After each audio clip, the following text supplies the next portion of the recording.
Kriya Babaji Namo. Om Kriya Babaji Namo. Om Kriya Babaji Namo.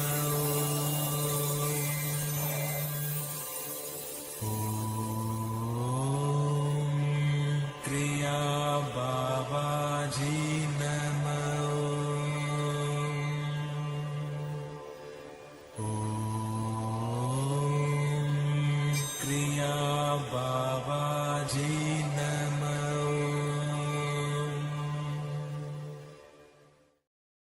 Welcome to our April 30th live stream weekly Q&A Satsang here at the Kriya Yoga School. Tomorrow it'll be officially May 1st. Welcome to all our Kriya Yoga School members here at the Kriya Yoga School, all our people backstage or on YouTube. Post your comments. We're ready to get rolling. But first of all, how are you doing today, Veronica? Are you great? Yep. Namaste. Delighted to be here. I guess right now it's our 43rd Satsang. So I'm looking forward to our weekly conversations. So we'll see where our streams of consciousness go. So Donnie's here with us too. So, outstanding. Welcome, Donnie. Hey. Good to have you here today, Donnie. I'm not working today either, so it's nice. Yay. Outstanding. One more day till May 1st. Oh no. We made it. We're still alive. 5 months in. Wow, Oh, boy. 5 months. It seemed like yesterday was January 1st. Paul's with us too. Namaste. Namaste, Paul. Glad to have you here. How you doing today? Good. Are you happy? Somewhat, yes. Okay. Well, somewhat's better than zero. Yeah. Zero happiness. You know, I'm very hard on myself, and it was raining this morning, and I skipped work, and I feel like I have a duty to go to work, because it's listed, I'm open these hours and I should be there, but just a little thing like that, bothers me. I'm like, I didn't go to work, mad at myself, but it makes me feel free to just be able to know that I can just do that, So I like it in a sense, but then I also get a guilt twinge about skipping it. How dare you? Yeah. Yeah. Well, my guru used to say, some days you just got to call it quits, take a shower and go to sleep and wake up brand new the next day.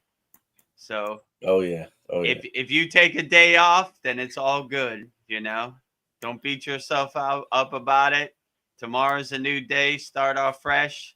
Some days you just got to call it quit, because no matter how hard you try, it's not going to work out. So go back to bed.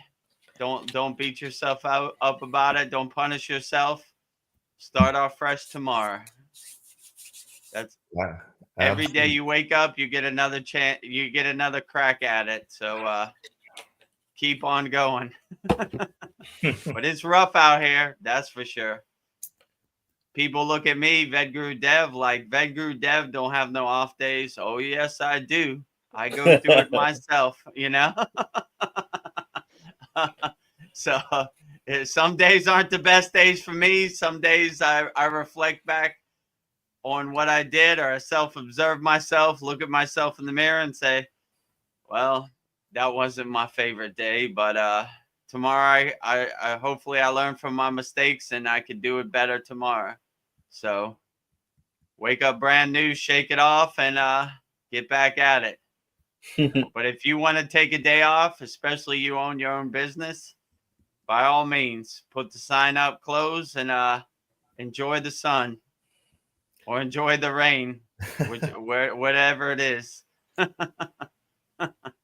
Yeah, it was pretty much raining all day, so I was like, nobody's probably going to show up anyway. So I was like, today would be a good day to just chill at the house, and yeah.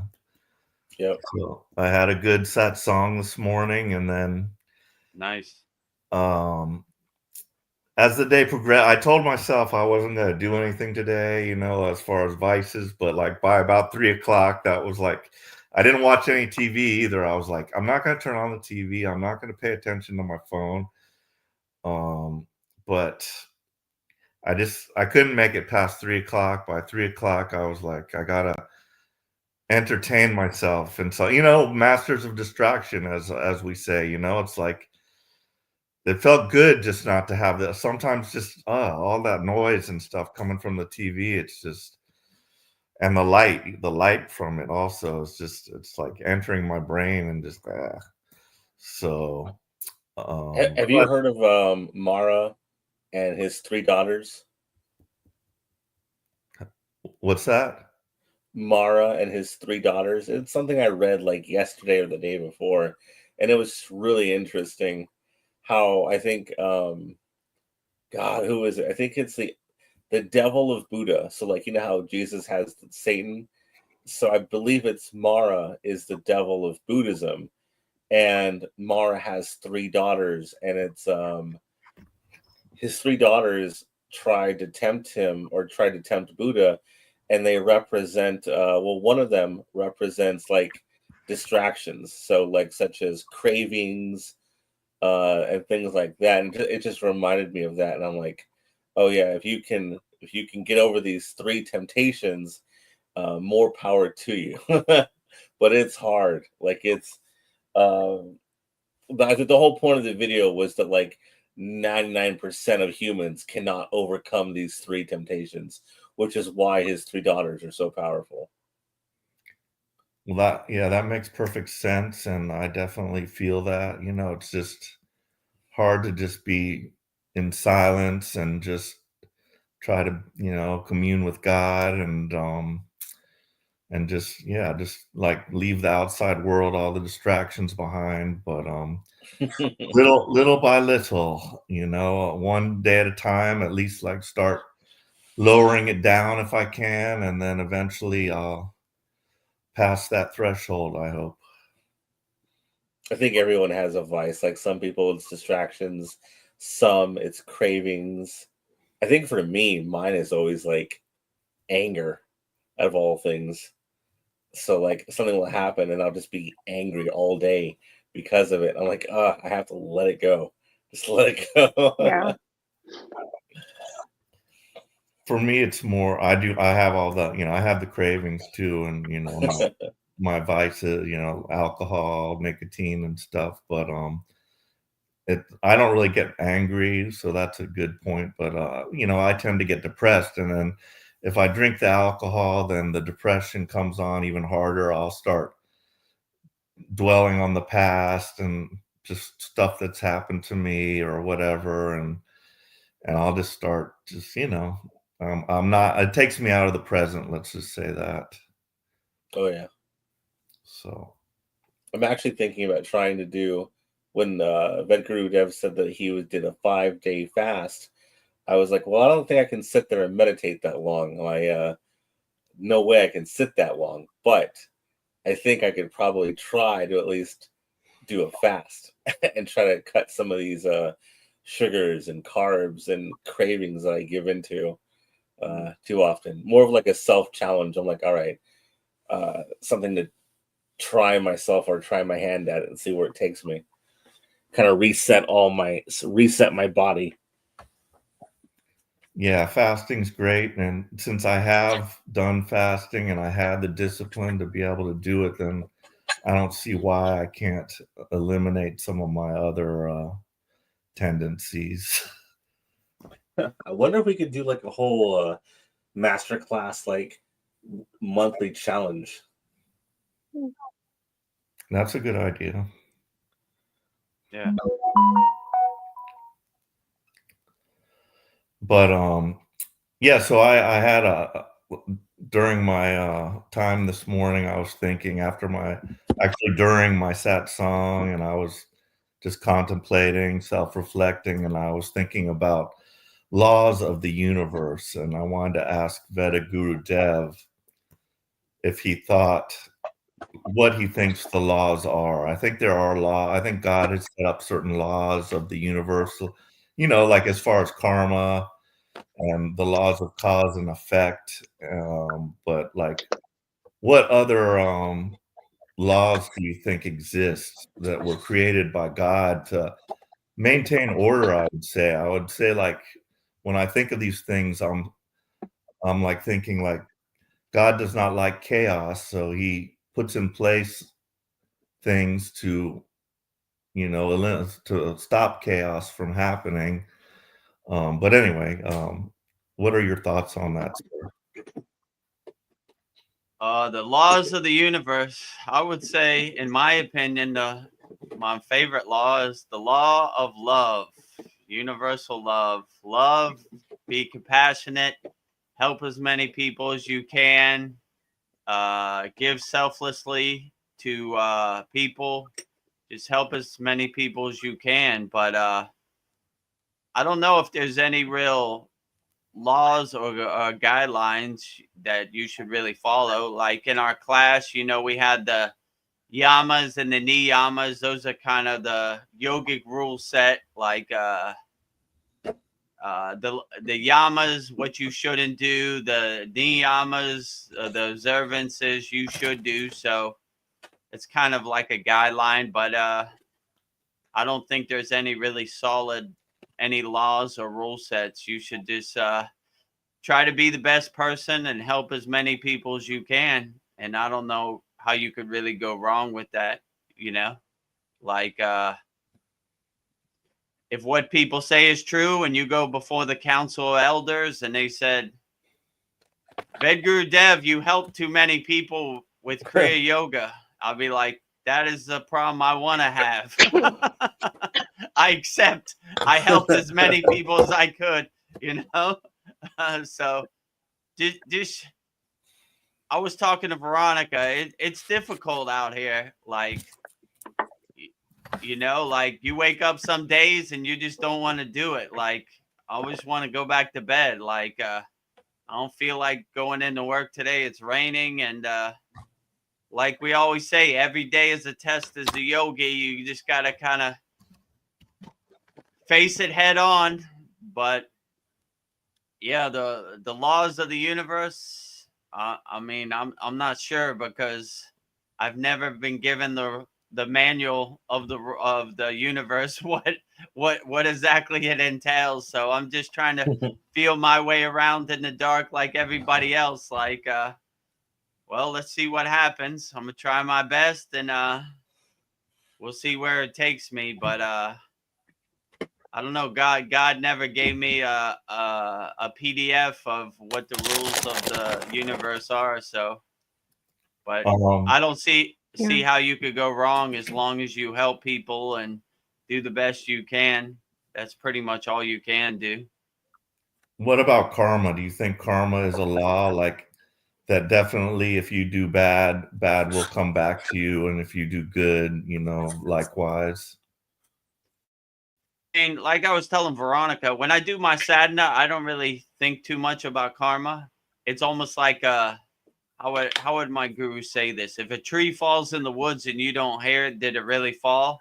So I know, like they say, like when you do your sadhana or you do the yagna, you're indirectly burning karma, but I never really kind of think about it. Like I just kind of go through the motions and see where it kind of takes me. So like I said before, past karma, agama karma, present day karma, pradraha karma, and future karma, sanchita karma. So I just do my practice, and wherever it takes me, that's where it takes me. So I never really think like 1,000 years ago I did something I wasn't proud of, or I hurt people, and I need to burn that off. I just kind of do it, and I do my sadhana, and indirectly it kind of burns itself off. So, and I kind of look at my karma like a big trash mountain I'm trying to burn, like a landfill. So I don't know what I did in the past lives, and I guess that's why I got the memory wiped too. If I knew what I did in the past life, it would overwhelm me in this life. So trying to wipe the slate clean and do the best I can. And like I said before, I don't really know how I could go wrong if I do the best I can in the present day. So, but yeah, I don't really think about it too much. I just kind of do what I do, and wherever it takes me, that's where it takes me. So, but I try to do things I would feel proud about. Let's say it like that. Like when I observe myself at the end of the day, I say, yeah, I was proud of that. I don't know. I could have did that better. I wasn't proud about that. Like this ego has a way of creeping up on you and trying to frustrate you, trying to put doubt in your mind. So you just gotta kind of shake it off and keep going. Like one of my favorite yogic quotes is when Patanjali says in the Yoga Sutras, the line to God is not a straight line, it's a zigzag. So you kind of you're on the path, you fall off, you dust yourself off, you get mud on your clothes, you clean it off and keep going. So that's kind of the way I look at it, but I don't know. I don't really think about karma too much because I don't want that to have that distraction where I go down that rabbit hole. Yeah, I almost ate a hamburger today, and I was thinking of you. Because you always Oh, said, no. I ate a hamburger, but it was the alcohol. It was like it was causing me to have this craving for a hamburger. I was like thinking about the Burger King, and like then I started looking up hamburger shops. I was like, I don't want Burger King. I want like the best meat if I'm going to eat one. But I ended up not having one. But I just thought that was funny because you always said I ate a hamburger, last week or something. So that made me laugh. Yeah, that's a good one. Yeah, like I say, I ate a hamburger 10 years ago. So what? So if you want to eat a hamburger, don't beat yourself up about it. Just enjoy it as much as you can. Be Boganantar. He was an enjoyer. He enjoyed whatever he did. So if you're gonna eat a hamburger, just be mindful of it. Don't think of it. Enjoy that mouth pleasure and be as happy as you can. Yeah, so on the way to work yesterday, I encounter a lot of homeless. I've mentioned this before, but I'll tell you like the ones I encountered yesterday. So I'm driving to work, and the first one I encountered is this old black guy. I see him on the same corner a lot, and like, so I stopped, and sometimes I want to avoid them. Honestly, I'm just like, I don't want to deal with them. I don't want to give them any money or whatever. But I'm like, nah, that ain't the right thing. Just talk to him. I usually actually enjoy myself, but he told me about how they stole his backpack the other day, and he was like, I'm leaving here. I'm tired of this. They stole my backpack. I'll see you, I'll see you when I see you next time. So I saw him, and I passed, I gave him a little money and wished him wished him good luck and everything. And so then I keep driving, and there's like a grassy median with like trees and stuff. And I'll see people like walking, crossing the street basically. I really can't see that good. So like I can see a person there. So obviously and I had my window down. I always usually drive with my windows down if I can, because I like to get the fresh air and it makes me feel more alive, like I'm participating. I'm not just like looking at everything like through like a TV or something. So I saw this black girl with orange hair. She's walking, and it wasn't a point where I could stop or anything, but I just drove by her and I heard her say, "What are you looking at?" And I was just like, "Oh my God!" Like it was like a ping on my Caversham shield. What are you looking at? So I got to work, and then on the way home, I encountered and I saw this person there. I really couldn't tell who it was. And sometimes they're wearing, like, this girl was wearing a mask and I couldn't tell who she was, but it was this girl that I had seen many times before. Sometimes she sells flowers, and I always have a nice experience with her usually. And she always says, "Thank you for being so kind to me." So that kind of lifts my spirits. But she told me about, I said, "Oh, I didn't even know it was you. I didn't recognize you, but I could tell by her voice." And then I saw who it was. I was like, "Oh." And she told me how she had just gotten hit by a car and she's just recovering and stuff like that. And I was like, these people really, like, I've got it made, but and sometimes I feel sorry for myself, even when under the best of circumstances. But it always puts a perspective on it when I see these homeless people. So yeah, that's what happened. Albert Yeah. Saps has some comments that coincide with this. Sorry. Okay, go ahead. First, he says, hi guys, cool to catch up early. Namaste, everyone. Namaste. Sometimes talking to the homeless is even more of value, worth to them than money. Many people leave some coins, but very few stay a minute to talk to them like a human. I agree with that, because I always have some nice conversations and they tell me about how their life is going. And so, yeah, I think just our kind words are very helpful in those situations. Yeah, true. When I was in the Himalayan mountains, the Agoris, which people try to stay away from, I enjoyed their energy. So I would always sit and try to talk to them and get their insights. And they always enjoyed it because, they have long dreadlocks. They have vibhuti, holy ash all over them. So people say they stink and they stay away from them, but I enjoy their energy. And I enjoy that a stream renunciate path. The tapas they do, the extreme detachment that they have. So I enjoy it, and they enjoy me too. They were like, "You're not scared of me?" No, I enjoy your energy. Like, I want to sit next to you. I respect your path. So they always they're trying to get as many people to stay away from them. So when somebody comes and sits next to them, they always enjoy it. Like, why would you come sit next to me? Because I enjoy your sacrifice, your renunciate, to the extreme. So I enjoy your energy. I envy you to some degree. I want to be a stream renunciate. I told Veronica before, one day I'm going to get on the Agori path myself. I like that path.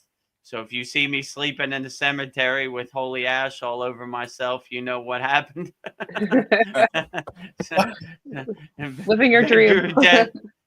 Living my dream. Vedagurudev took it to the stream, in the world, but not of the world, right? My gurus say to a stream, but sometimes, hopefully, before I transcend this physical body, I can spend some time on the Agori path, like totally renounce the whole world, I respect their path, but but I noticed that they respected that about me, that, oh, this foreigner guy is not scared of us. Most people are scared of us and walk around. He wants to sit with us and share his lunch with us, like, and like Albert said, like, some people, they don't want money, they just want somebody to talk to and share their experiences. I'm a good listener. I'm all ears. Tell me what you need to tell me.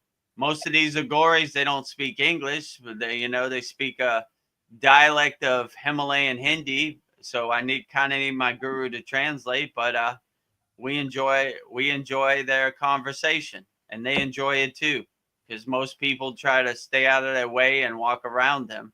But maybe you get some deep insights from Agori. I'll tell you a funny story I just thought of. Right, so we saw this Agori sitting there, and we give him what's called prasad, which is an offering of food, right? Like as a sign of respect. And this Agori did like this to me. He did like this. And I was like, we just gave this guy food and he just gave me the middle finger. And my guru was like, Vedagurudev, he did not give you the middle finger. He's showing you a mudra. He's pointing to God, right? And I was like, oh, yeah. So I get it. And that kind of changed my perspective. Like he's giving you a blessing. It's almost like that monkey story, let go and let God, like so if you have a wrong perception, you're going to project that perception on them, but they're really trying to help you understand, let go and let God. So he was really doing a mudra pointing to the sky, like pointing to God. So that's the way I like to look at it. Yeah, that's interesting because of the perspective, like that girl that saw me, she thought I was like giving her like the evil eye, or just she had a perspective that I was seeing her in a bad way when I wasn't. I was just looking at the sights, But Yeah. she got that in her head that I was eyeballing her in a bad manner, because maybe I was making, I couldn't tell because my vision's kind of blurry, but she just saw me looking right at her and she thought I was thinking bad thoughts or something. So she had a wrong perspective, but yeah, perspective is an interesting thing. And you really can't get attached to it. Like, how would my guru say? Like, water off a duck's back. Be like the lotus flower floating on top of the water, untouched by the water below. So yeah, you can't try to make sense of it or get attached to any outcome. You just kind of, all right, whatever, that's your problem. If you think I was recklessly eyeballing you, then that's your problem. I'm not going to get attached to it. I'm not even going to think of it. Water off a duck's back, let it go. Yeah, I didn't really let it bother me. My next stop was the yoga studio, so I was able to just, get into a good state of mind there. It was nice. Yeah, shake it all off. Get into your sadhana. The sadhana is good. It's like spiritually exercising all those clearing off all the dust off your body, spiritually cleansing yourself, purifying yourself. Like, it feels good sometimes. Like when I go into the external Maya delusional world, I'm like, oh my God, it's a war zone out here. It's a total minefield. I'm praying to get back home to my meditation cushion and let it all go, Sudi, let it all go, purifying yourself, letting everything out from the external Maya world. But it's tough out there. I sometimes think, like, I'm glad I have these tools, but people who don't have tools, wow, it's a tough ride, like everybody is totally trying to steal your attention, trying to steal your energy, trying to get under your skin and dance around and affect you. And you just got, like you said, you got to have your Kavachum shield up and let it all bounce off your shield, off your atmosphere. But it's tough because when you're out there, you can definitely feel them pinging your atmosphere all day long. Those meteors are hitting your atmosphere, but you feel it, and they're definitely trying to get under your skin and make you go down that rabbit hole or attached to like, why did she do that? Why did she do this? But if you have a mindset like you don't care or you're unaffected by what other people say, you'll be definitely okay. And they'll be the person who's affected. You won't be affected. I mean, in my case in Thailand, they kind of look at foreigners like dirty second-class citizens, like you come to our country to have your way with our women, whatever they have, whatever perception they have. I try to have the perception of, yea, though I walk through the valley of death, I fear no evil. So I just kind of, how can I say, I feel the Red Sea parting when I go anywhere. Like, I don't care what you think. I don't care what you think. You don't pay me money. I don't work for you. Blah, blah, blah, like I just like part the Red Sea. Vedgurudev's coming. Yeah. And sometimes I try to go in a place and I just don't feel right about it. And I just make a 180 U-turn and just go right out. Like, nope, not today. I don't feel like wrestling with these demons today, I just don't like the energy in this spot. And, I want to go to places and support places that respect my energy and respect my money, So my father used to say, which I thought was funny. He said, we don't give our money to a-holes, if you know what I'm saying. So I try to give my money to people who deserve my money and respect my money and are happy to get my money. So like, if you don't respect my money, then I'll give it to somebody who does respect it. So I you try don't deserve my money. You don't deserve my money, right? And I only support people who have good, positive energy. If you have lower frequency energy, then no money for you. Like, and I don't need it. So sometimes I go in a place and it just doesn't feel right or it stinks to me and I just walk back out. Like, not today, I kind of look at my energy when I wake up. I have 100% battery and I don't want to waste my battery on unnecessary things. I want to use my battery for stuff that uplifts me and makes me feel good. Stuff that lowers my energy, then I don't want to give my energy to those type of things. So, but yeah, it's a definite war zone out there. Yeah. What did Albert say? He said that on the middle finger, the translation middle finger, typical American greeting. Ooh, okay, LOL. I don't know. I was thinking it's so much more beautiful thinking about let go, let God, but we've turned it into such an ugly expression. Yeah, I'm like, let go, let God. It's a beautiful mudra, Albert. Yeah. that the Agoris told me, right? So if you have the right perception, like, these mudras, these hand gestures, yan mudra. So all these are really mudras. So if you have the perception that this is a spiritual mudra that kind of seals in your energy and helps uplift you, then that's what it is. So if you have the wrong perception, like this guy is giving me the middle finger.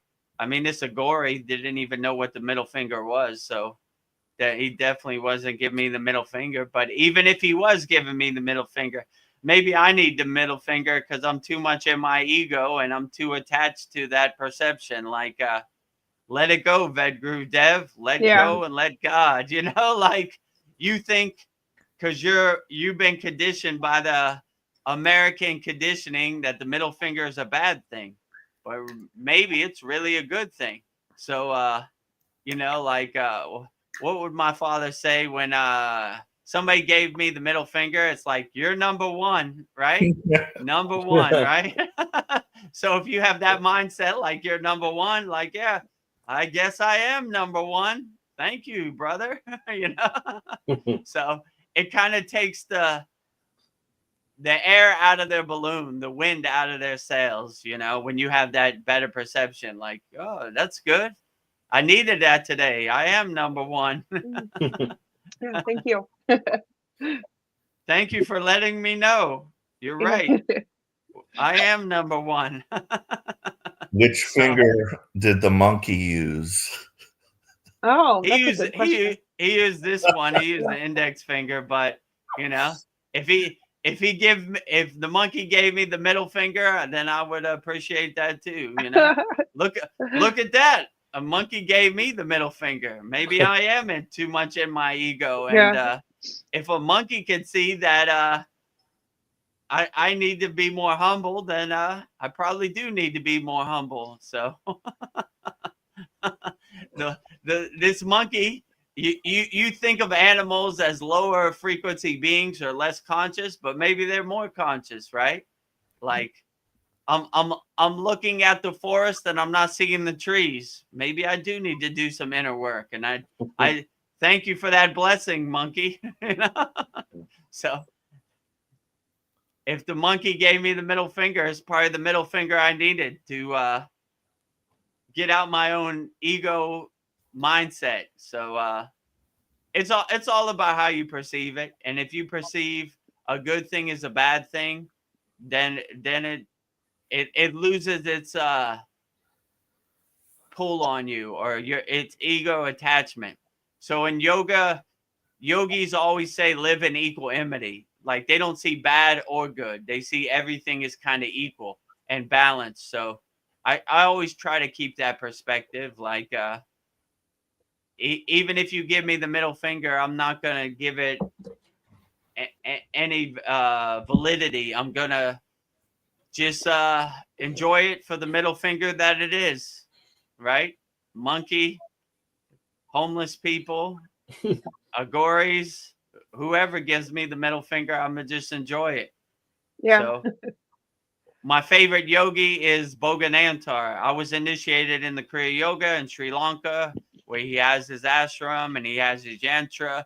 So, and Boganantar initiated Babaji into the practice of Kriya Kundalini Pranayama. So, Bogar means enjoyer. He enjoyed everything. So, if you gave him the middle finger, he would enjoy it. If it rained outside today and he got his clothes all wet, he would just enjoy it. So, whatever God gave him, Boganantar enjoyed it. So, I always try to keep that perspective. So, if you give me a middle finger, I enjoy it. If you give me an ice cream cake for my birthday, I enjoy it.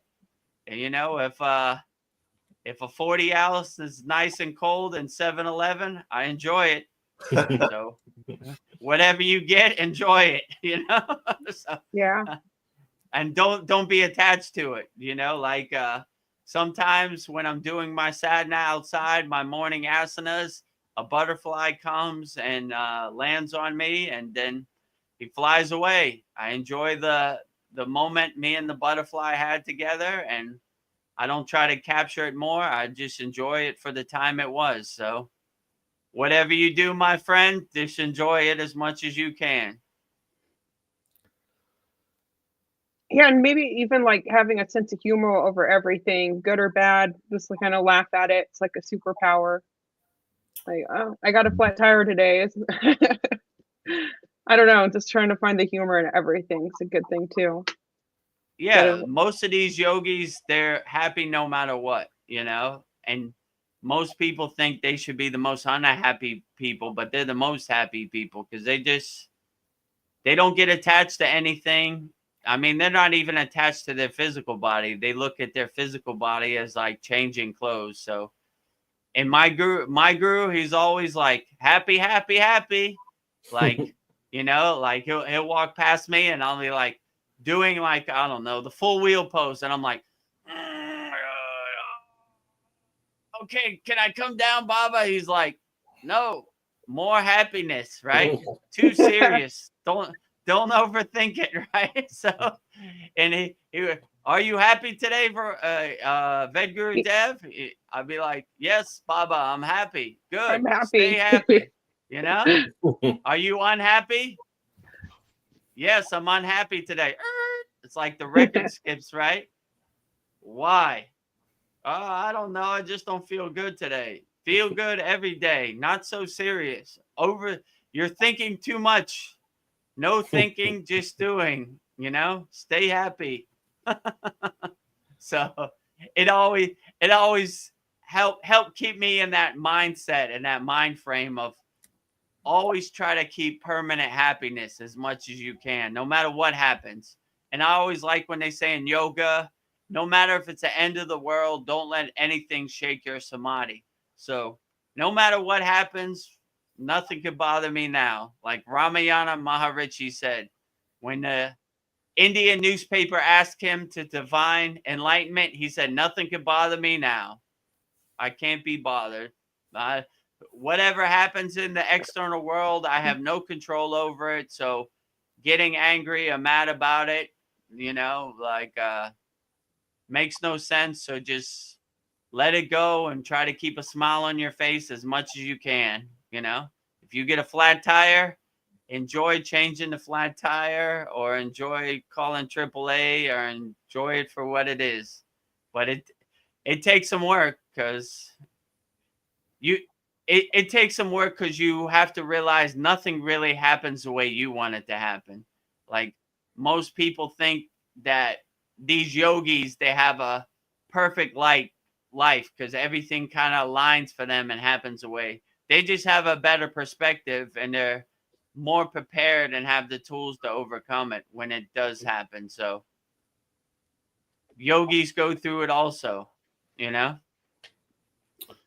Back to the homeless, I was, thinking about when everything that you have, when everything's been taken away, then you're kind of free. So I think those homeless people are, in a sense, you could see it from that perspective, as they are like free and they really don't have any worry. Well, they do have some worries, but it's like money seems to be the root of all evils in a sense. But yeah, I would say those homeless people, some of them do seem to be happy, actually.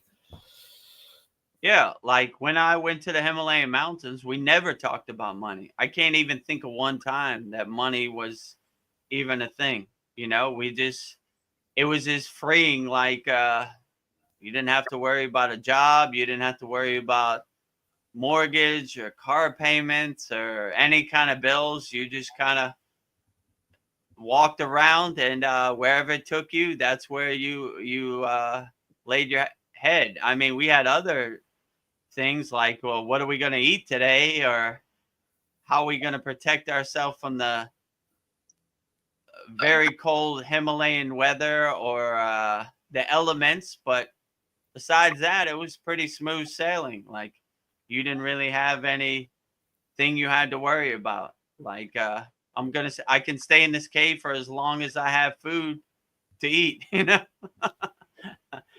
Yeah. I don't have to worry about the bill collector calling my phone or whatever. I don't have no bills, I mean, my favorite story, back to Ramayana Maharishi, when he got to the place of his ashram, he took all his rupees, Indian money, and just threw it into the lake.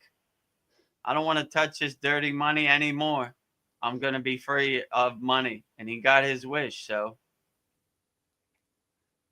I don't know. I like how Albert Saps thinks. He's like, maybe many homeless are agori and don't even know it. Yeah.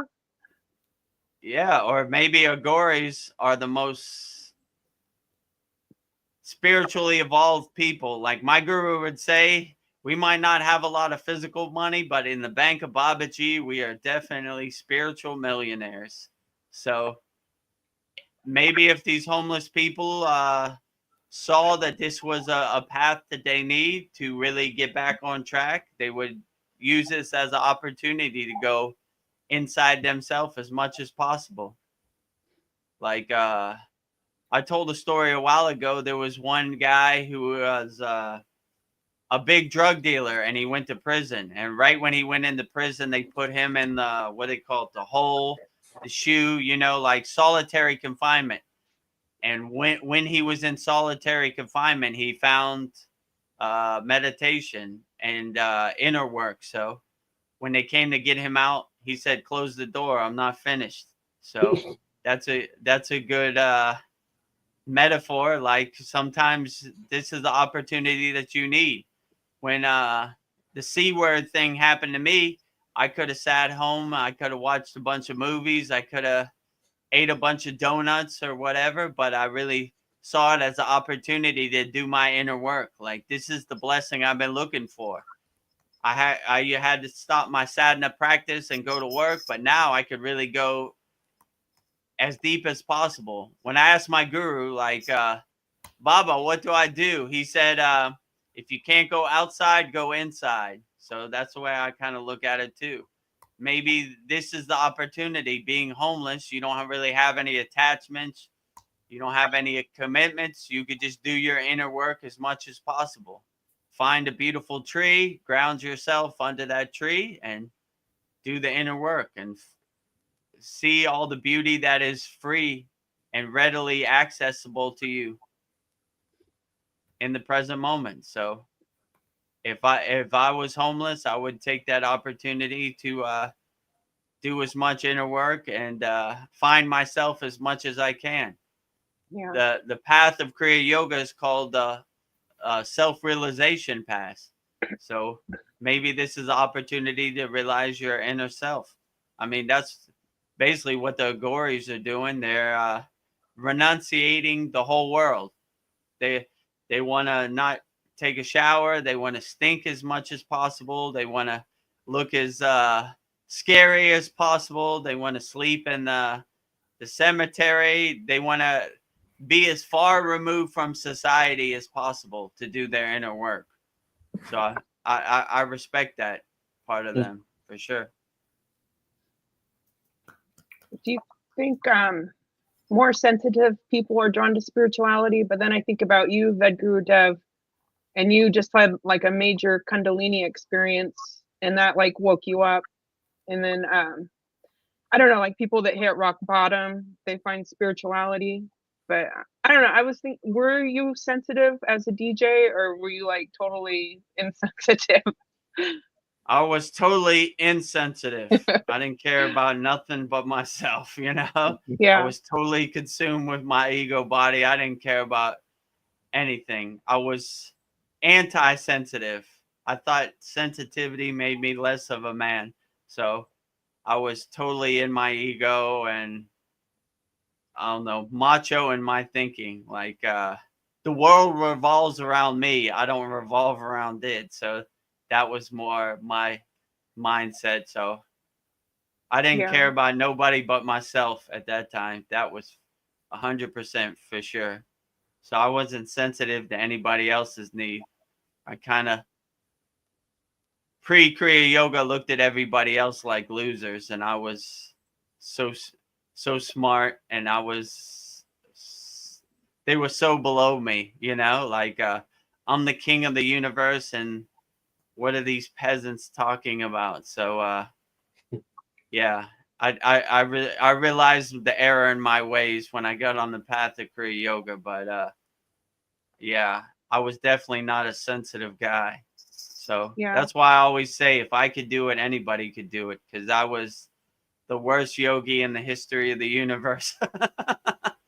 I never applied any of the yogic principles or the yamas or the niyamas or anything in my daily life pre-Kriya Yoga. So yeah, it seems like something major has to happen for people to wake up. Some people, I'm not going to say all, but yeah, you know, like, I need to change my ways. Like my guru said, your whole life you become a master of distraction. You find comfort sleeping in that trash can of the external Maya delusional world. So it's very hard, like, to dial it back or throw away all the trash that doesn't serve you. You become hypnotized by like the narrative, and you become a hoarder of distractions. Like, your monkey mind it eats that ego food of distractions. So it loves those distractions.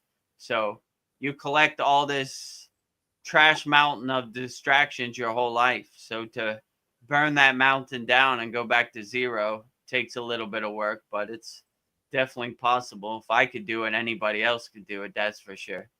Just takes the right mindset and the right perception, and you should be okay. Yeah.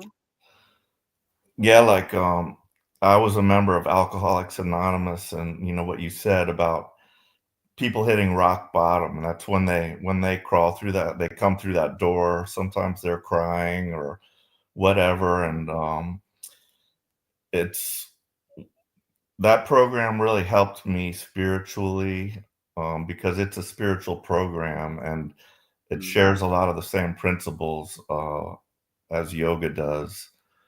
And it was a really kind of profound experience. I stayed in there for like two years or so, but they do make you, well, nobody can make you, but they want you to say and admit that you're an alcoholic, which I had a problem with that. I'm like, I didn't really think, I felt more like an alcohol abuser, so I didn't like saying, I'm Paul, I'm an alcoholic. That's the first thing you do. You go around the room and each person tells who they are, and they will follow it by, I'm an alcoholic, which I did say it, but I didn't really feel like that was true.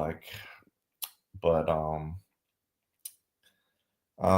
yeah, I don't know, but it was a good experience for me, and I had a lot of profound experiences in there. It also got me out of my shell. Like I was always a very shy person. I didn't like to speak in front of other people. One on one, I'm fine, but like in a big crowd, and here you're talking, and there's like 12 or 15 people around the table, and you're like spilling your stuff right out in front of them. So you really can get a good bond, in the same way that we get a nice bond here in our Satsang and with our little tribe here. So it really helped me, even though I'm still drinking, but but eventually that will stop.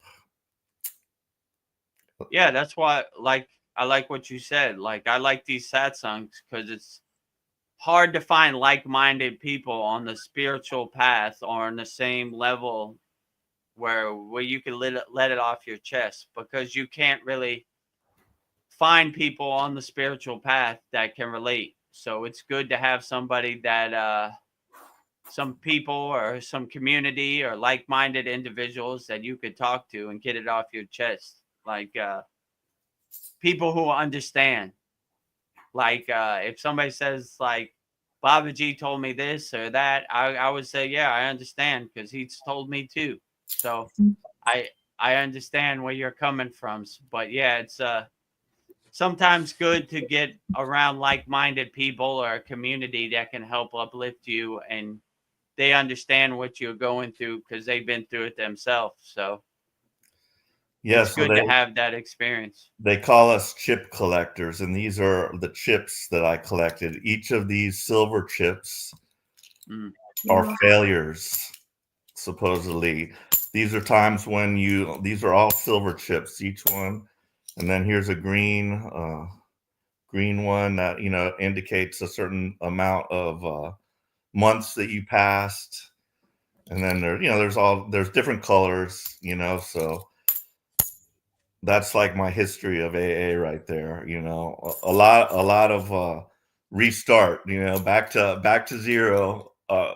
You'll come out, I messed up, I drank, I'm ready to start again. They'll give you another silver chip and bam, bam, bam. But it's interesting. It's an interesting program, and it kind of makes you want to not go back to the silver chip. You wanted to keep going, but Yeah.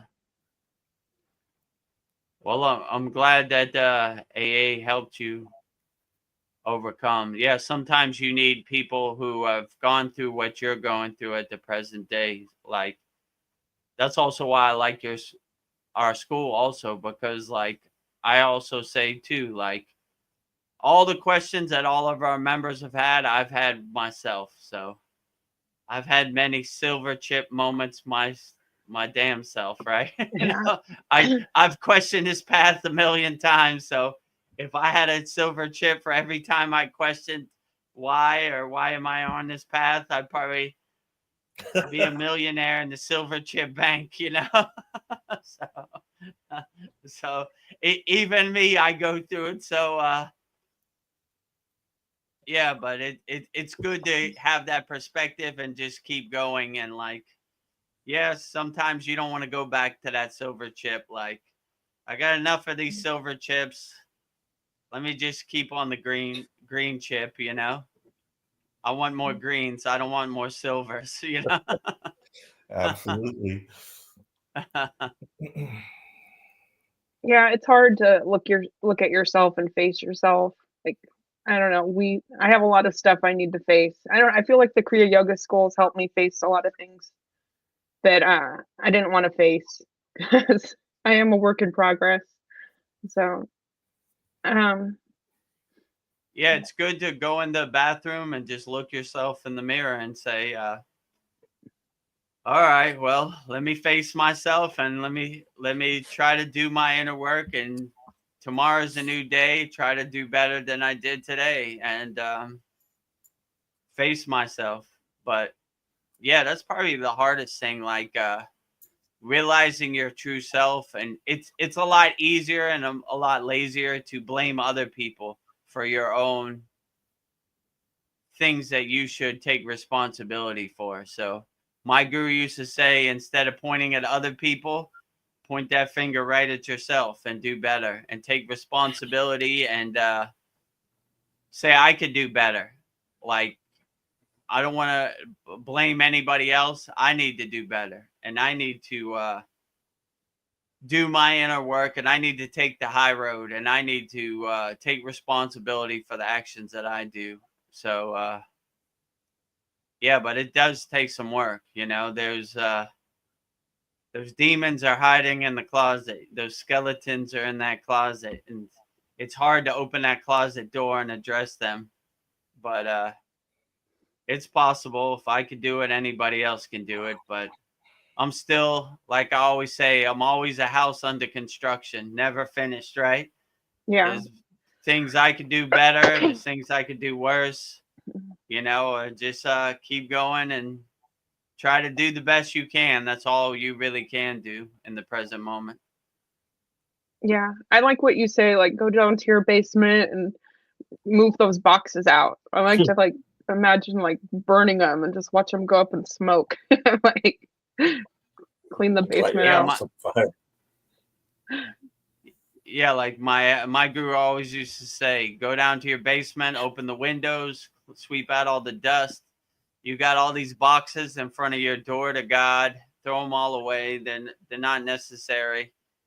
Clean all this junk you think that serves you. It doesn't really serve you anymore, and only do what serves you in the present moment. So yeah, I like that visualization too. Going down to your basement, like, most people don't want to go down to their basement and clean it up. Like, oh, I dread that, you know, that dirty basement. That's going to be a lot of work, but you'll feel good when you really open the windows and sweep out all the dust and let your basement breathe, you know.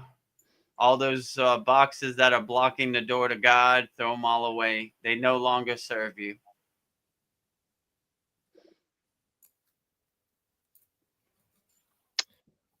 Yeah. Did you have something to say, Paul? Oh, I was just gonna say, my daughter had told me she was expecting a letter from a friend that had just joined the Navy, and the letter did arrive today. So, you know, I had been drinking, and I looked at that letter, and I was like, I saw it was coming from boot camp. He's going to Great Lakes.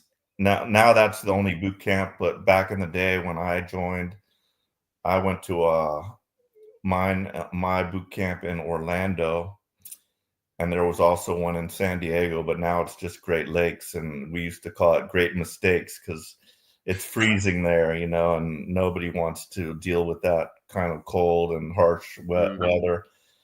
You know, I had to deal with a lot of heat, but and that's better to me than the cold that they had to suffer through. But you know, when that letter came, it just like reminded me. It gave me like a flashback of like my days, and I just remembered how important it was. You had left your family and everything you knew for the unknown, and you have no communication during the besides letters. You can't call any. Well, I think they give you one phone call or something when you first get there to tell your folks that you're okay, but after that, it's just if you get a letter. So letters were so important, and I was just thinking about that guy, the kid, just knowing exactly what he's going through, and it just brought back a lot of memories. And then I started thinking about some dark stuff that happened, because yeah, shortly after I got out, I had just gotten married, and I had no direction in my life. And shortly after I got out of boot camp, and then it took a while to get my wife out to California where I was living, and then later she told me she had cheated on me, and like I was just like, that was like devastating. And so it brought all that back, and I started, having some emotional releases and stuff. And just thinking about those times, and it's just not a good thing, but maybe I need the emotional release. Not that I have any like attachments to that woman anymore, but it was just a matter of you love someone and then they betray you in the worst way. And so that was one shield that got put up on my heart after that. So it's just different.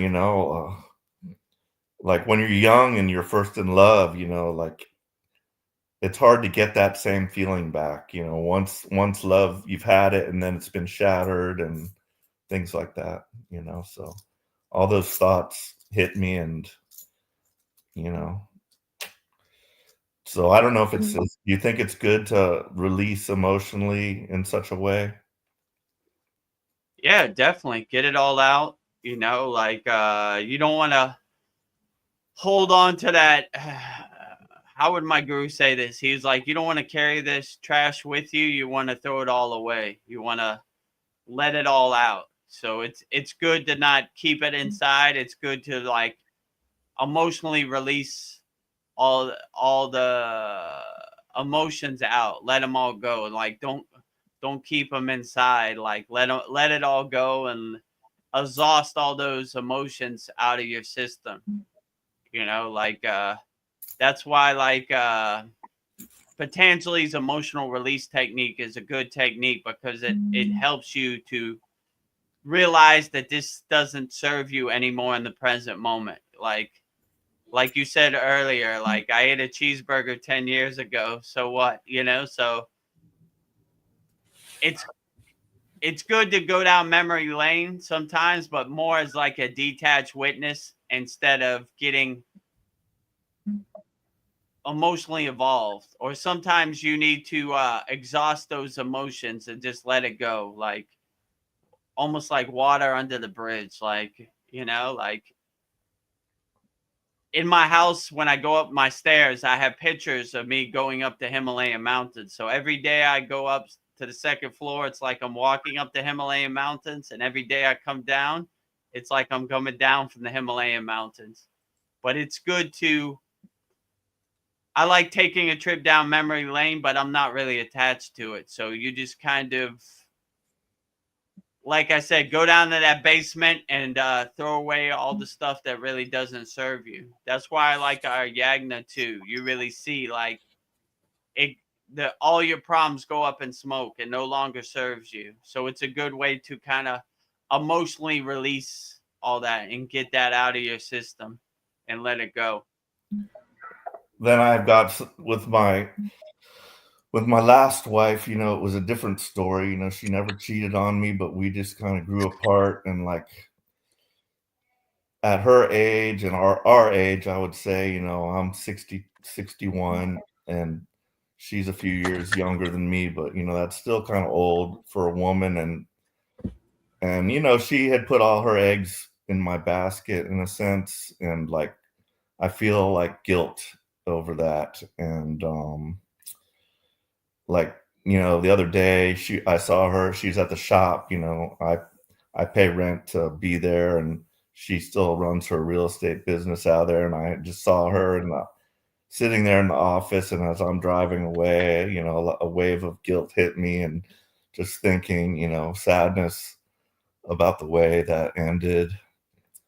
And, but it was just, it's just, she just wasn't on the same, vibrating as the same as me anymore. And a lot of, over that 25 years, there was a lot of good times, and, we had 2 good kids and everything. But I feel guilt because, for a man, it's much easier. Like if that's your wish to get, remarried, it's pretty easy for a man. But for a woman, they say men like age more gracefully or something, but it's just different. It's different for men and women. So at her age, like if she were to want to get with another man, I don't see that happening for her. Like, I don't think she really wants that, but I just feel guilty, like, that I kind of abandoned her, I feel. Yeah, well, I mean, my guru would say guilt is the worst because it's like an attack on your soul. So, I mean, these things happen the way they happen, and you really can't really get attached to it or feel guilty about it. Like, well, that's the way it happened. So, nothing's really going to happen the way you want it to happen. So you just kind of got to be like the detached witness and just witness your life the same way you witness a movie, like with no really kind of skin in the game. You just say, well, that's the way it went. That's the way it went. What can you do? I tried to do the best I could, and that's what happened. So yeah, but I understand, like it's difficult out there, and it's almost like coulda, shoulda, woulda. What I wish things would have worked out better. I wish this, but you kind of got to come to the realization things happen the way they happen, and there's no way to do it over. It's kind of water under the bridge. True. Something I wonder about, like, does leaving a relationship like create new karma? Or I don't know, it doesn't seem like there's any way out of not creating new karma. I don't know, but I need to do what's best for me. So I don't know, people are going to be mad at me, like, but I have to do what's best for me. Yeah, I mean, I would say just do what's best for you, and let the chips fall where they may, if you know what I'm saying. Like you have to be the king of your castle, and you have to be in control. And I used to like when my father would say, well, they can't get double mad at you. So if people are going to be mad, they can't get more mad at you. So if they're going to get mad, that's their problem, not really your problem. You're just living your life. And people like to control you and get you to do what they want. Just do what you want. Do what uplifts you and makes you happy, and let it happen. They could come along for the ride if they want, or if they don't agree, then they could stay where they're at. But I'm going this direction. We're either going together or we're not going together. You decide. But I'm not going to feel guilty for a decision that you made. Make the best decision you can. But yeah, I get it. Like, believe me, in my case, I wish my daughter would be more accepting of the Kriya yoga path, and I wish other people would do this, but I got to respect they're on their own divine timing. So nothing's really going to work out the way I really want it to work out. It's going to work out the way it works out, and that's what it's going to be, and I accept it either way. If it goes to the right, if it goes to the left, I accept it both ways. So that's kind of the way I look at it. But you are the king of your castle, and you make the best decisions for your life. And if other people don't accept them, that's more their problem than it is your problem. And I want to be with somebody that uplifts me and helps me do better. I want pluses in my life. I don't want minuses in my life, right? So if you uplift me, then that's a plus. I want you to be with me. If you are minus from me, then that's dragging me down. I want you to be away from me. So like that type of perspective, you know, like a lot of people want to be with you and change you to be Yeah. their perception of you. And you can't let anybody else's perception become your own perception. You got to do what's best for you. So, but it's difficult out there for sure. You know, I'm not trying to say it's easy to be a blissful yogi. It definitely is not, you know. I remember when my guru told me, Vedagurudev, you got to be in the world, but not of the world. You can't stay in the Himalayan mountains with us. And you know, like, I just wanted to stay there forever, you know, but I get it. You know, we need more people holding up the white flag than the black flag. There's too many black flags already. So, but it's difficult, you know, like, it definitely takes some inner mastery to get through this, navigate this crazy Maya delusional physical 3D world, you know. But if you wake up with a smile on your face and you like, all right, great. Today is April 30th and tomorrow will be May 1st. Thank God I'm alive, you know. It's so beautiful. The sun came out today. I don't care what happens. Everything else is a bonus from this day on, you know? And I'm not, no matter what happens, I'm not going to get attached to any narrative, or I'm not going to let anything shake my happiness. I'm going to just try to be as happy as possible in the present moment. But it definitely takes some inner mastery, let's say it like that, you know? Yeah. You definitely need some tools in your toolbox for sure. Another thought that did cross my mind was, and this is another day I had been drinking and I was freaking out about my eyes because you know, it's scary. And at the end of the day, that's when my vision's the worst. I'm like, you know, I got floaters going across and I'm just like, I can't see worth shit. And I'm just getting all like upset about it. And I came home and my daughter was there. And then I started thinking about, oh, she's been vaxxed. And so that thought hit me and I was like, I no longer know if, and she knows what I think about the vax. And not, like now I'm thinking to myself, should I have even told her this negative thing about the vaccine? Because now I've placed a seed in her head that maybe it is bad. Maybe she'll get myocarditis. But if she didn't know anything about that and she thinks nothing's going to happen because of that virus, that's better, because belief is kind of everything.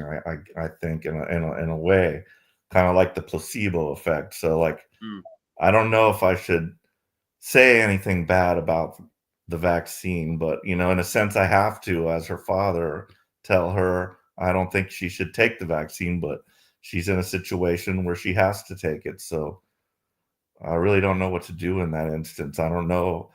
Like I've made it. I've just decided I've already like spit that out. So I'm not going to say anything else about it because I don't want her getting any kind of negative thought in her brain about what that is, that, you know. Yeah, in yoga they say think disease and you have disease. Don't think disease and you don't have disease. And this is a really kind of tough thing to say, right? I mean, it sounds easy for a yogi to say that, but like you kind of, how could I put this? You the way they subconsciously get their narrative across, they have to make you kind of attached to the narrative. And once you're attached to the narrative, you go down with the ship. So like in your daughter's case, like it might be better that she didn't know that she got the vaccine and I would just let her kind of not bring it up, because yeah, it kind of plants a seed that maybe this can affect me. And once you start going down that spiral, that rabbit hole, then you start attaching more to the negative than the positive. I would just, how can I say, make a conducive environment where it's more positive than negative. You know, like these people out here, that their control method is fear. So once you're in a state of fear, it's more easier for you to do stuff that you don't want to do, right? Like, if you don't get this vaccine, you can't work here. Well, I need to work, I need a job, and I need to pay bills. So it kind of tricks you into doing something that you don't want to do. But yeah, it's a tough thing to think about, because people who have all the power can get you to do stuff that you don't want to do. But if you don't, I would say in my case, one of the most financially freeing things is I'm in a state where I don't need other people's money. So I'm like, I'm not doing any of that. Your money's no good over here.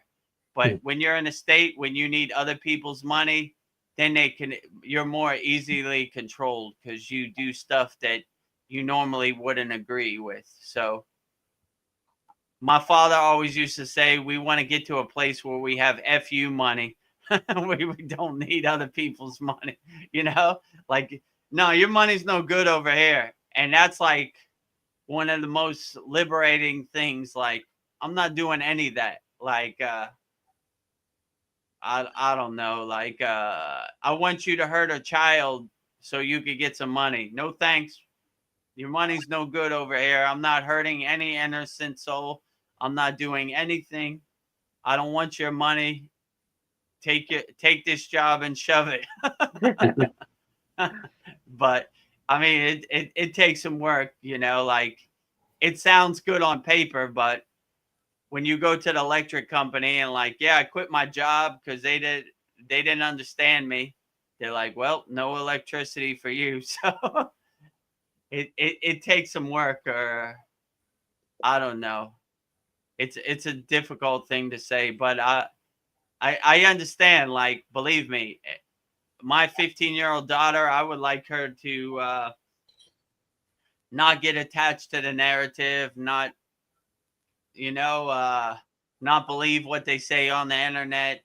But, you know, that hypnotism, that slot machine of social media is strong. Man, it's strong, you know? So I just try to keep the best positive atmosphere and hope that my sadhana and my higher vibrations indirectly affect her and help uplift her. But yeah, it's difficult out there, you know? Like that social media slot machine, that hypnotism, that nationalist identity, man, it'll get you for sure, you know? Yeah. Yeah, that's a hard one. How do you shed doubt and worry? I don't know. How do I surrender? Like, I don't know. Like, I feel like I'm being controlled all the time. I don't know how to shed it. Yeah, to shed it, I mean, I would say that being in the Kriya Yoga School Masterclass, you have some tools in your toolbox where it's more easier for you to shed these things. You know, I feel compassion for the people that don't have the tools to meditate, breathe, you know, overcome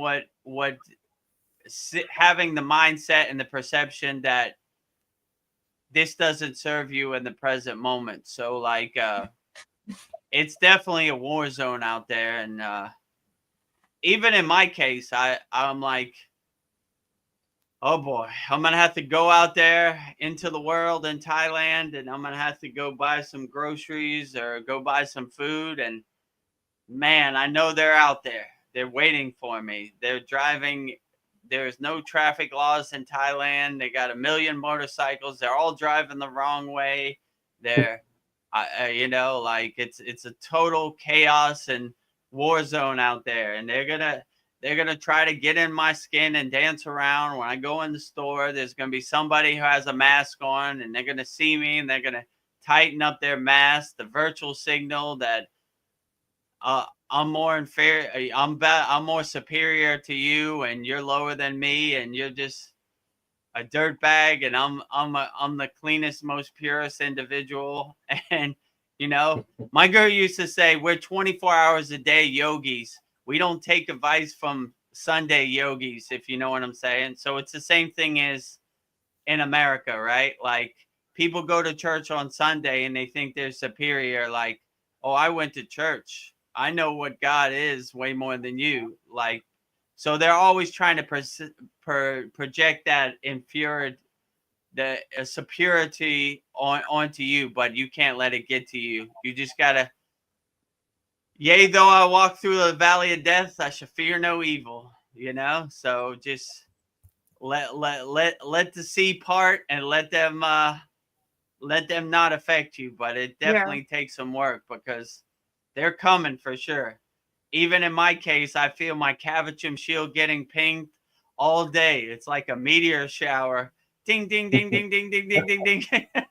You know, like, wow. Oh, wow. And some days are better than other days, or some days are worse than other days. But you just got to keep going and keep your chin up and your chest out, and keep walking. No matter what happens, don't let nothing shake your inner spirituality or your inner divinity, and just keep moving as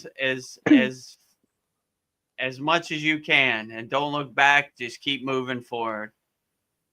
But it takes some work for sure. Yeah. You just made me think of something like I don't know, dealing with people like Christians. I don't know, they feel like I need to believe what they believe in, so I'll be saved. I don't know, everybody feels like their religion, their beliefs more superior. But I guess it's just not, I don't let it affect me. Like, yeah, my football team is better than your football team. My perception of God is better than your perception of God. So I don't like the dogma version of the church or religious belief. Like, let me tell you a story what God's doing now. Like, who knows what God is doing? I think I posted a video the other day, and it was like, what is God thinking now? And I was like, how would I know what God's thinking? That's way beyond, that's above my pay grade, you know? A God defined is a God confined. I don't want to define God at all. The source, I have no clue what the source is doing. yeah. And anybody who tells you they do know what the source is doing is probably misguided also. Like, who knows, you know? I can't even comprehend or begin to understand what source energy is doing, you know, in this present moment. So, and when people like, let me tell you a story about God, like, how do you know what God is doing, you know? Like, so like my guru always used to say, we don't get attached to the stories, we do our own inner work. Like, these are good stories around the campfire, but how does this story serve you in the present moment, you know? So I don't know. So like, yeah, but when people try to tell me about what God is doing or what God said, I tend to try to get away from those type of people, because who knows what God, I have no clue what God's doing. Yeah. But yeah, they're out there. They're definitely going to tell you, they're definitely going to project their God onto you, you know? Let me tell you what you should believe. Believe whatever resonates with you. Like I always say in our Kriya Yoga school, what is the best practice? The best practice is whatever uplifts you and makes you feel the best. That is the best practice. What is the best perception of God? whatever makes you feel the best and uplifts you, whatever you resonate with, that is the best perception of God. Don't let other people's God become your God, you know? So that's kind of the way I look at it. So do what resonates the best for you and works best for you, and that will probably be the best perception of God. But I mean, I even think like saying the word God is kind of ugly and crude to something that is beyond crude physical words. Something such a beautiful, spiritual, uplifting energy is kind of crude to put these physical words, these three letters on such a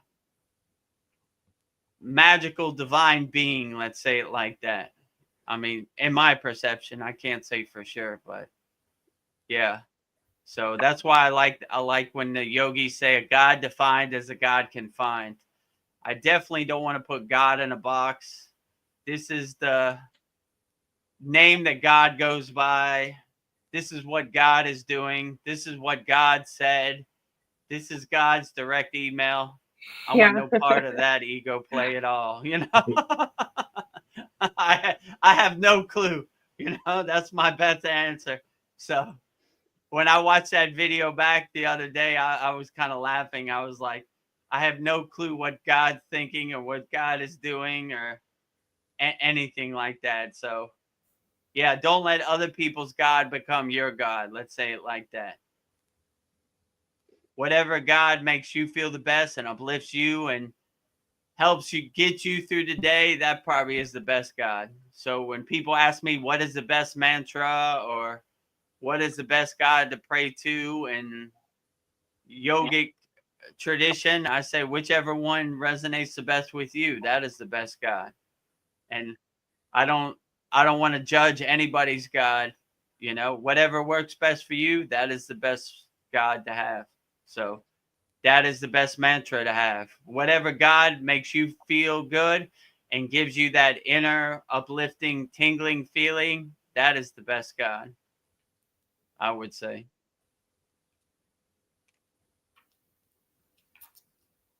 Yeah, I kind of wonder if God even has any thoughts.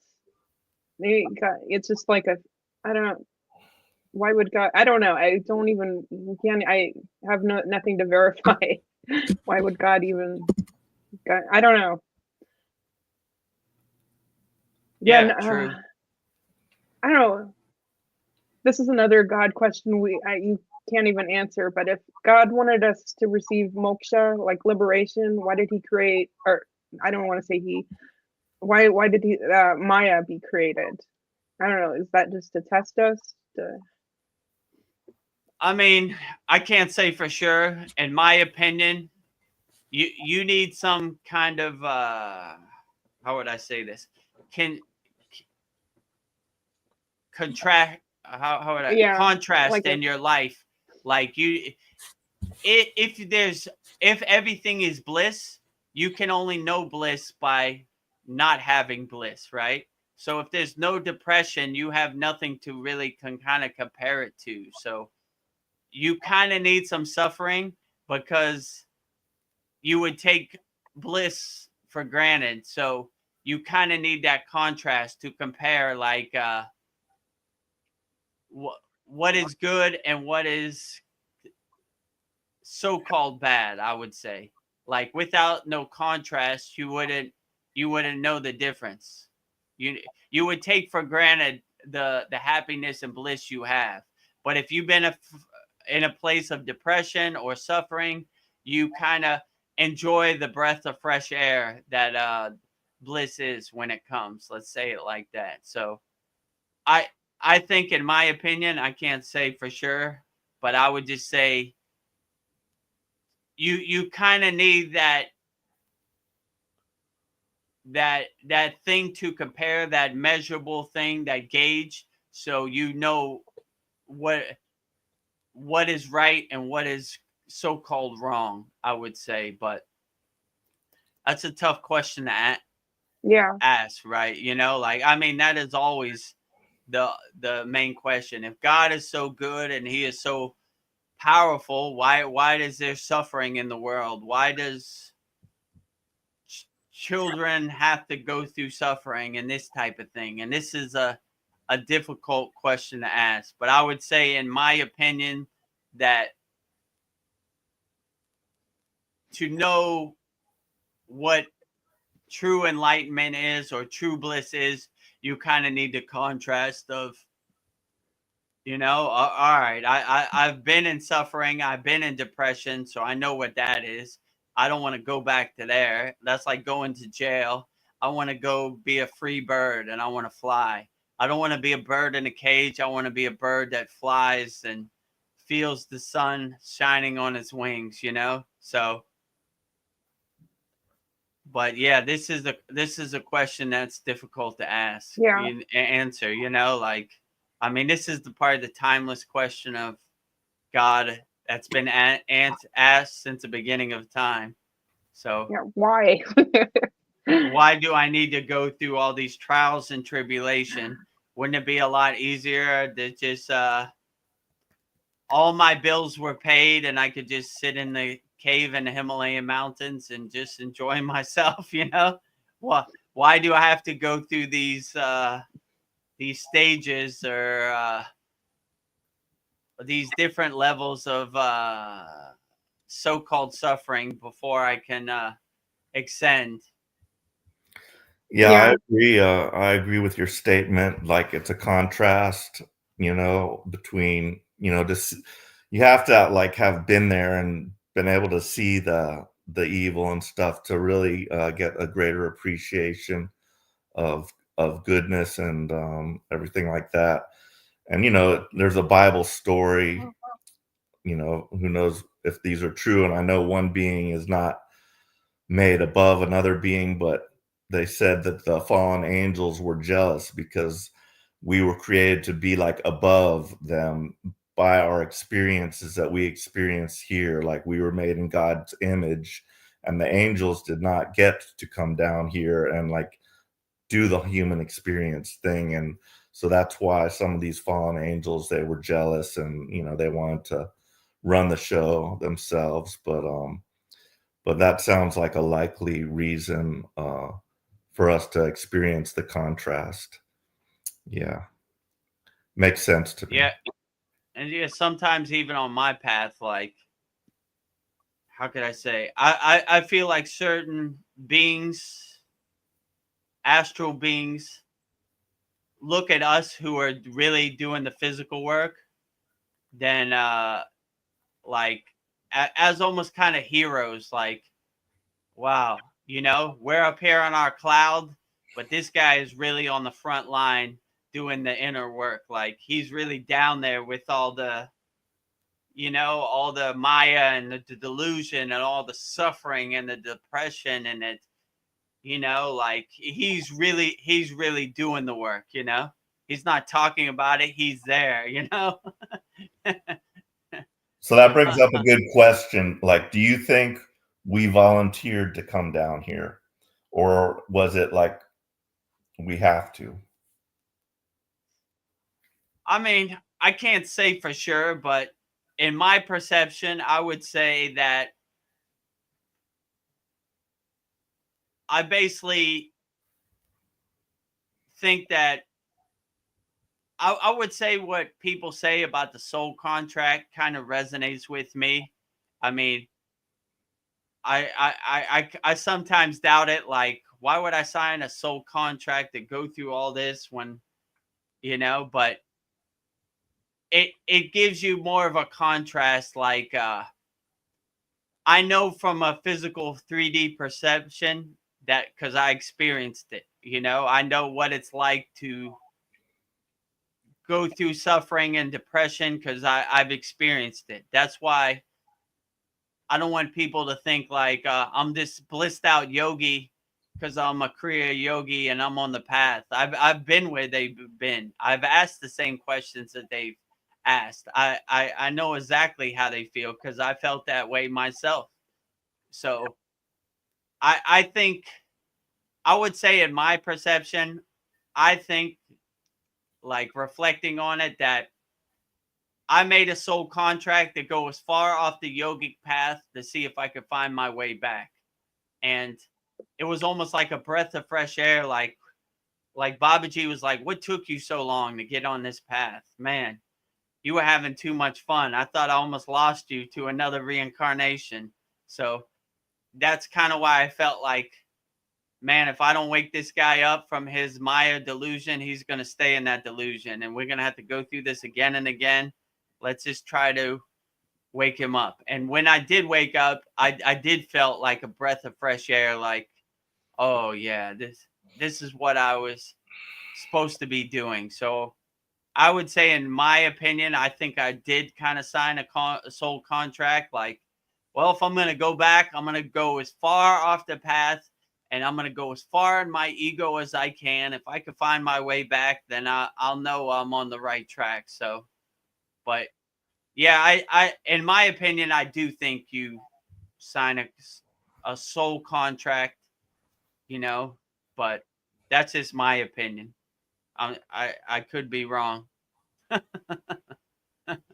Yeah, that kind of makes sense to me. And plus, like when we're not here, we're probably quite fearless, and we're like, oh yeah, I could do that, no problem, you know. Yeah. Yeah, that's why I think you get the memory wipe, because if you knew who you really were, then you wouldn't do, and you'd be on easy mode. Like, I know I can't die, so why should I even go through this spiritual growth or this spiritual evolution, or why should I do the inner work, you know? So that's kind of why I think you have to have that memory wipe or that veil put over your face so you can't realize who you are. Because if you realize who you are, you really wouldn't do the inner work, because you know what the end of the game is already. So it's almost like a cheat code. Yeah. On that thought, like if I had a soul contract and there's certain things I need to accomplish, sometimes I think maybe it's a gift if I don't get what I want, because it's like totally off track of what I'm supposed to be doing. So maybe not getting what I want is a gift. And I don't know, it wasn't good for me. And I don't know, like the job, the relationship, the possessions, anything I wanted, it wasn't meant for me. So I'm being protected by not getting what I want. But I don't know, the rejection of not getting what I want, it hurts. Like, boo. But yeah, maybe it's a gift to not get what I want. Yeah, I understand. Like,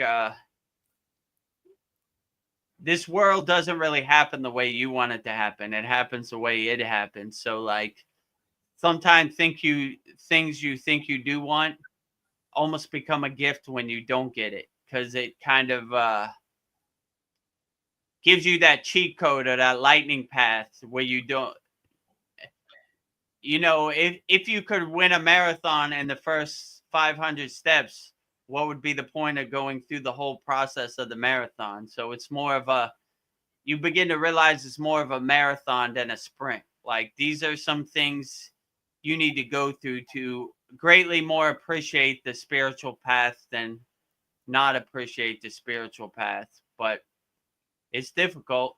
Believe me, I question myself every day also, you know?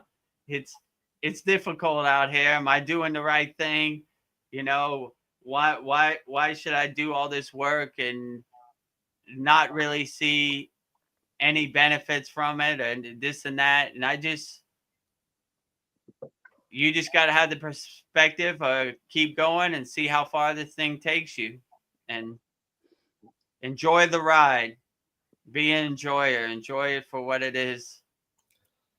Yeah, looking back at my life, you know, I've had a lot of life experience, and I can now look back at some of the bad things that I would say were bad, you know, and I can see what the lesson was there, you know, and like, for example, you know, the wife cheating on me, and that just, it tells me that God is like, I'm not going to get my happiness from another human being, and it has to come from God, you know. So that's kind of that lesson. But, you know, each different thing that I experienced, there's a lesson there, and it's more easy now for me to go back and say, oh, okay, that happened, and this is the lesson that I should pull out of that, and just keep evolving in that way. Yeah, I agree with you. You begin to realize that happiness is internal, not external. So if you're looking for happiness in other people and other things, it's almost going to be like a fleeting kind of temporary happiness, like holding water in your hand. Like when you have happiness inside you, then you don't really look for happiness anywhere else, because you realize happiness is inside you as you.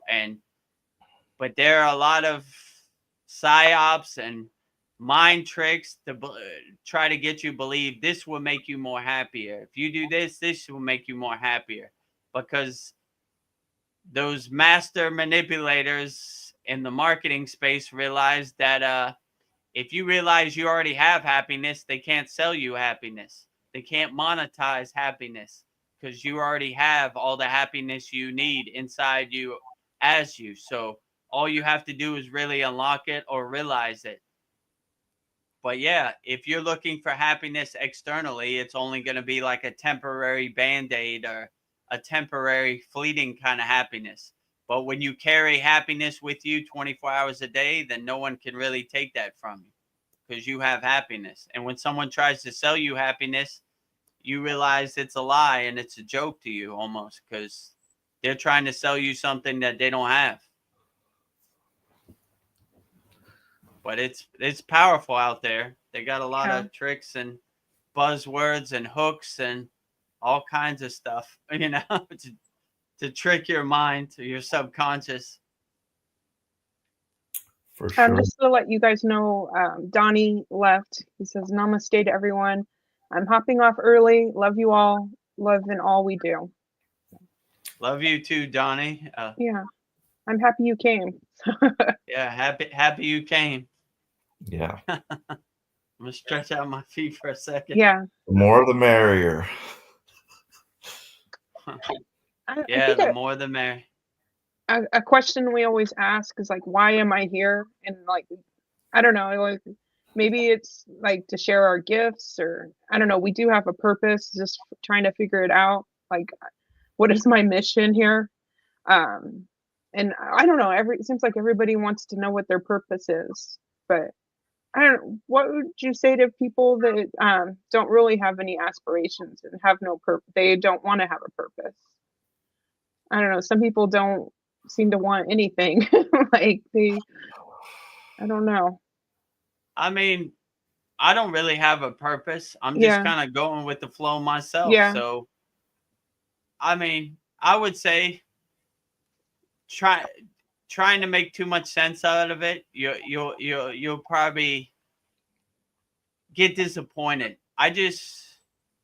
I don't even know what my purpose is. Like, I'm just trying to go with the flow and see where this takes me and do my inner work, and that's where it takes me. Like, let's see at least I'll know what's gonna happen. Like, I don't want to be on my deathbed and be like, oh, I have regrets. I should have tried. I try everything and see what happens, and see what, maybe it worked, maybe it doesn't work. I don't know. We'll see what happens, Like, when I got on the path of Kriya Yoga, I really I got initiated as many times as I could.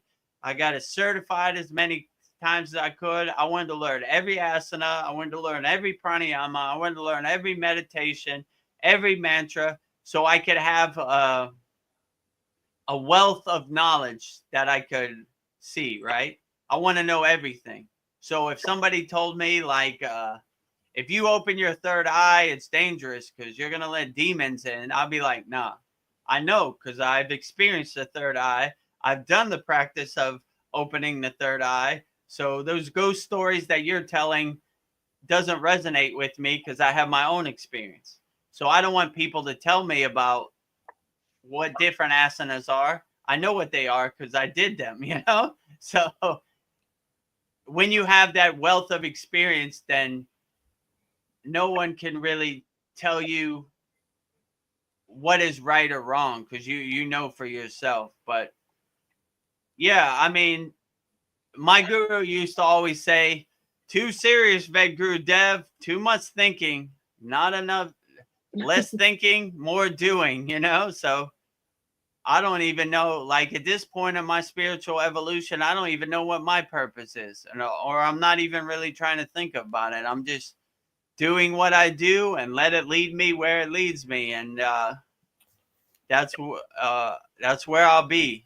I'm not trying to overthink it too much. Like I'm just going with the flow, you know, not too serious, not too much thinking, just more surrendering and just going with the flow. Wherever it takes me, that's where it takes me, you know. And if one day I go before the council of elders or whatever, I'll be like, I did exactly what I did.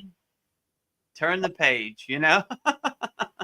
Yeah, So, maybe that's the trick, just going with the flow. What makes you excited? I don't know, having no regrets. Just whatever, like, I don't know, follow your bliss. Like, yeah, whatever. like helping people, doing what resonates with you, do what makes you happy, not what other people think makes you happy. Just do the best you can with the tools you got, and I don't see really how you could go wrong. You just do the best you can. That's the best way I would say it. Like, What would you say to someone who they've figured out this world is all Maya and that nothing really matters, and they think, okay, you know, this is all Maya, this is really just a dream that I'm going to wake up for, so nothing matters, I can just go ahead doing whatever, you know, bad, well, I would just call it bad stuff, you know, just drink, do this, I don't need yoga, anything like that? What would you say to that person? I mean, I would say that it's probably better to have like a more perspective, like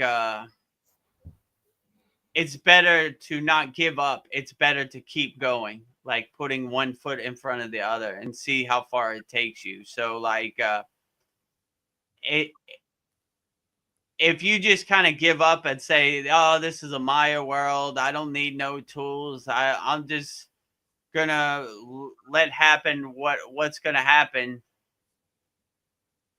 It could be more overwhelming and it could overcome you.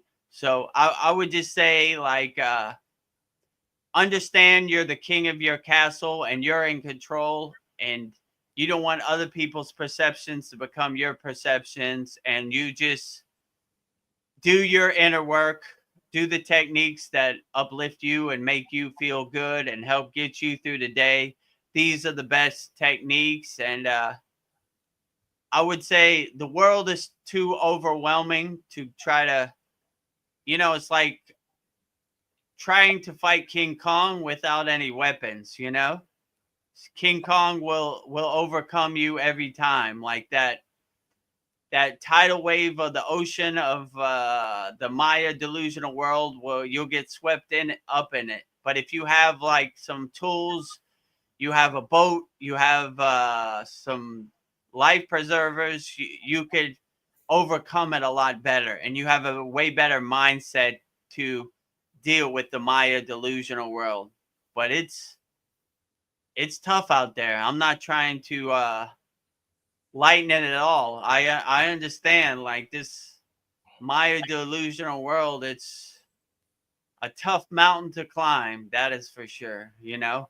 But if you have good hiking boots and you have good poles and you have good techniques, and Kriya yoga makes you feel better and uplifts you and helps get you through the day and gives you a better perspective, then it will help you in your daily life if you integrate it. Let's say it like that. I kind of wonder what happens also to people that like commit suicide. I wonder if there's a penalty or if it's just a repeat, you know. I mean, it's hard to say because no one. I mean, people say they've come back from that, but no one really says. I would say probably the second that you do that, you probably realize you made a mistake and it's too late to go back. Let's say it like that, in my perception. So I would just accept who you are in this present moment and try to do the best you can with what you got, you know? Like, regardless of what happens in the external Maya delusional world, become more the detached witness than attaching to any kind of narrative or any kind of identity. More be the detached kind of witness, and don't let anything affect you, no matter what it is, right? No matter who's president, no matter what NBA team wins a championship, no matter what happens in faraway places, Russia, Ukraine, Israel, don't let anything really affect you. Wake up with a smile on your face, enjoy nature, try to be the best person you can be, stay happy, love as many people as you can, unlimitedly. Try to be a beacon of hope, a lighthouse for people out there. Try to lead by example as best as you can. But I'm under no illusion that it's easy out here. It definitely is not. It's not easy for me, you know? I wake up some days, I don't want to do it either. I want to go back to sleep, you know? You know, I want to eat some Skittles today, you know? I want to go to Dairy Queen and buy a big birthday ice cream cake and eat it all myself, you know? I want to eat a full pizza myself. But you kind of realize that you can't go down that you can't give up that way. I look at myself like I made too much progress to go backwards. I want to go forward. I don't want to look back. Like I don't want to look in my rear view mirror. I want to look through the front windshield, if you know what I'm saying. So whatever happened before, that's water under the bridge. I'm going forward, and I'm gonna see how far that I can go on this Kriya yoga path, and see how far it takes me. And wherever it takes me, that's where it takes me. Good answer. Yeah. I You don't know, it are feels my example. I don't know, it feels good to have self-discipline. So it makes you feel good, you know, when you conquer those things. Yeah, and Yeah. I'm just trying to do the best I can in the present moment also. So if I'm a good example to you, Paul, I appreciate that. But I'm just like you. I don't want to be put on a pedestal. Believe me, I've made a lot of mistakes in my life. I treated my body like an amusement park. I've done all kinds of stuff, you know. I was probably the most addicted to sugar more than anybody before I got on the Kriya yoga path. So if I could do it, anybody could do it. So I just want to be a good example. Like I've lived in my ego body. I've been 100. I'm trying to go back to 0. So if I could do it, anybody out there could do it. I feel it would be a good experience for me to just rent a room from you for a couple weeks and just stay with you and detox myself over there. I'd be too embarrassed to drink in front of you. And just like, yeah, just I need that, I think, one of these days. Well, maybe that day will come sooner than later, you know? You never know. And yeah, you know, like I try to not project like this guru superhero projection. I'm just a regular guy on the path just like you. So I know exactly where you're coming from. And I relate to you, Paul. I'm from Miami also. So I relate to the 305 path, you know, the Coconut Grove path.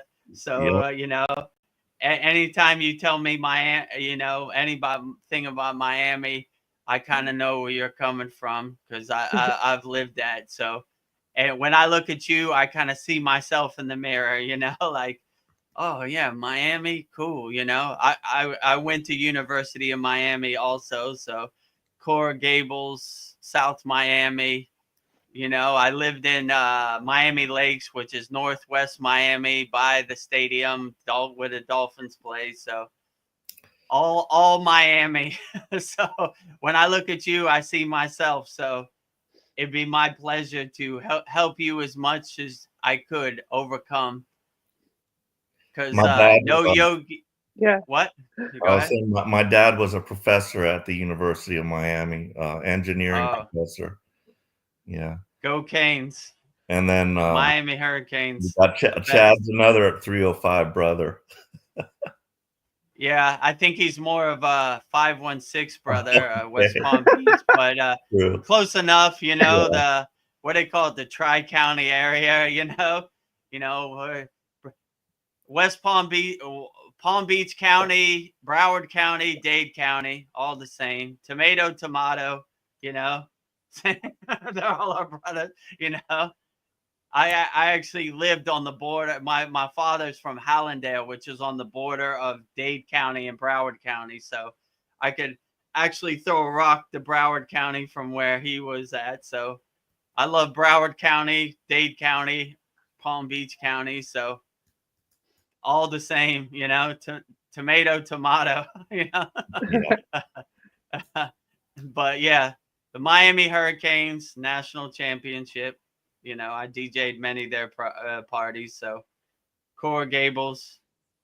Hopefully, we can return to the glory we had in the '90s, the old camouflage days. Yeah.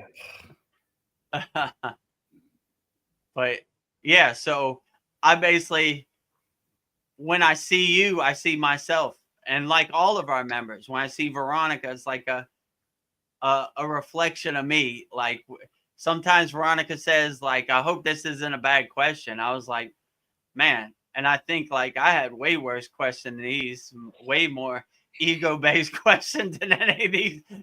These are easy questions compared to the stupid questions I asked my guru, for sure, right? I remember sometimes in the Himalayan mountains, he would just look at me like, Really? come on, Vedagurudev, really? Right. Like, really? You would look at the other yogis and they would be like, oh, this guy needs some more work, right? Like, what kind of question is that? You know? I don't know. Yeah. Yeah, go ahead. Yeah. Oh, I was just thinking, Paul gave me a funny thought, like maybe coming to your house would be like spiritual rehab to detox our souls. like like get your soul straight. Come spend a week. Yeah, or maybe you would come to the realization Vedgurudev's just like me. He does things in the daily life that you know, it reminds me of my guru used to say, like, one time we were at an ashram in the Himalayan mountains and there were all these backpackers, right? And he looked at him, he goes, you know, Vedagurudev, all these people spend thousands of dollars to come to India. Just go in your closet, close the door, and just have a meeting with yourself. And you'll save a lot of money and you'll get the same kind of spiritual involvement. So yeah, I don't know. Maybe you don't need to get on a plane and come all this way. yeah, maybe you do. I don't know. I would enjoy your company. You know, the only one of our members I met in person is Brian. So I would enjoy meeting other people. Yeah, that'd be great. Or maybe I do need that. I do need that spiritual upliftment, like that confirmation from other members. It'll help uplift me also. Like we're doing good work over here. We're helping people. You know, this guy Paul got on a plane all the way from Fort Worth, Texas, and flew, I don't know, 17 hours on a plane to come see me. I better get to work. You know? Yeah, we all inspire each other. Right. I need to do better, you know? Like if he's going to do all that work and go through all those airports and all that headache, just come see me. Well, I better get to work and I better have some good things to say and I better do better too also. So well, get ready because it's coming. Nice. Oh, all right. I look forward to it. You know, you're always welcome in Thailand. All of our members, anytime you're ready to come. You know, when you get on the airplane, I'll make sure I go to Bangkok and pick you up. And Yeah. feel free to ask me whatever you want in real time. Right. I was telling Veronica a funny story. One of our newest members, you know, in our Kriya Yoga School, we have a thing where you could book a call with me, right? And me and Veronica tested it last night. It's on Google Meet, and you book a Oh, call, and yeah. I'll come on there. One of our newest members, I got on there with him, and he was like, "Oh, it's you." And I was like, "Yeah, it's me, Vedagurudev." He was like, "Okay, I'm going to sign up to the school. I just wanted to make sure you were a real person. Like, real as can be. I'm right here. Do you have any questions about Kriya Yoga?" "No, not really. Just, I just wanted to make sure you're a real guy." I was like, "Yeah, I'm real." So I thought that was a funny story. Like, well, we got 30 minutes. Do you want to talk about anything? Do you have any problems you want to solve? Do you have anything you need to overcome? Nope, I'm good. See you on the inside. So, yeah. So if you need help, or you want me to solve any problems, or you want me to help you overcome whatever you're going through in your daily life, yeah, just book a call. Go there, kriyayogamasterclass.com. You'll see a button that says book a call. Pick the time on the calendar that works the best for you, and I'll go on a call with you, and we'll overcome it together. And this is also offered to all of our members too. If you're going through something and you need somebody to talk to, reach out to me. We'll try to solve your problems in real time and get through it together. So it's available to everybody, not new members, but all of our members. So Veronica tested it out with me last night, and we tried to overcome as many of our daily problems as we could in real time.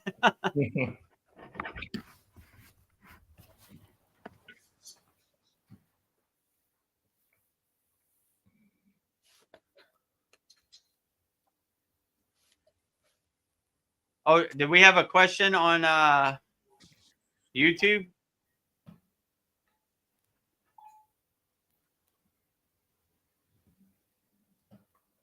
I think we lost Veronica. Can you hear us, Veronica?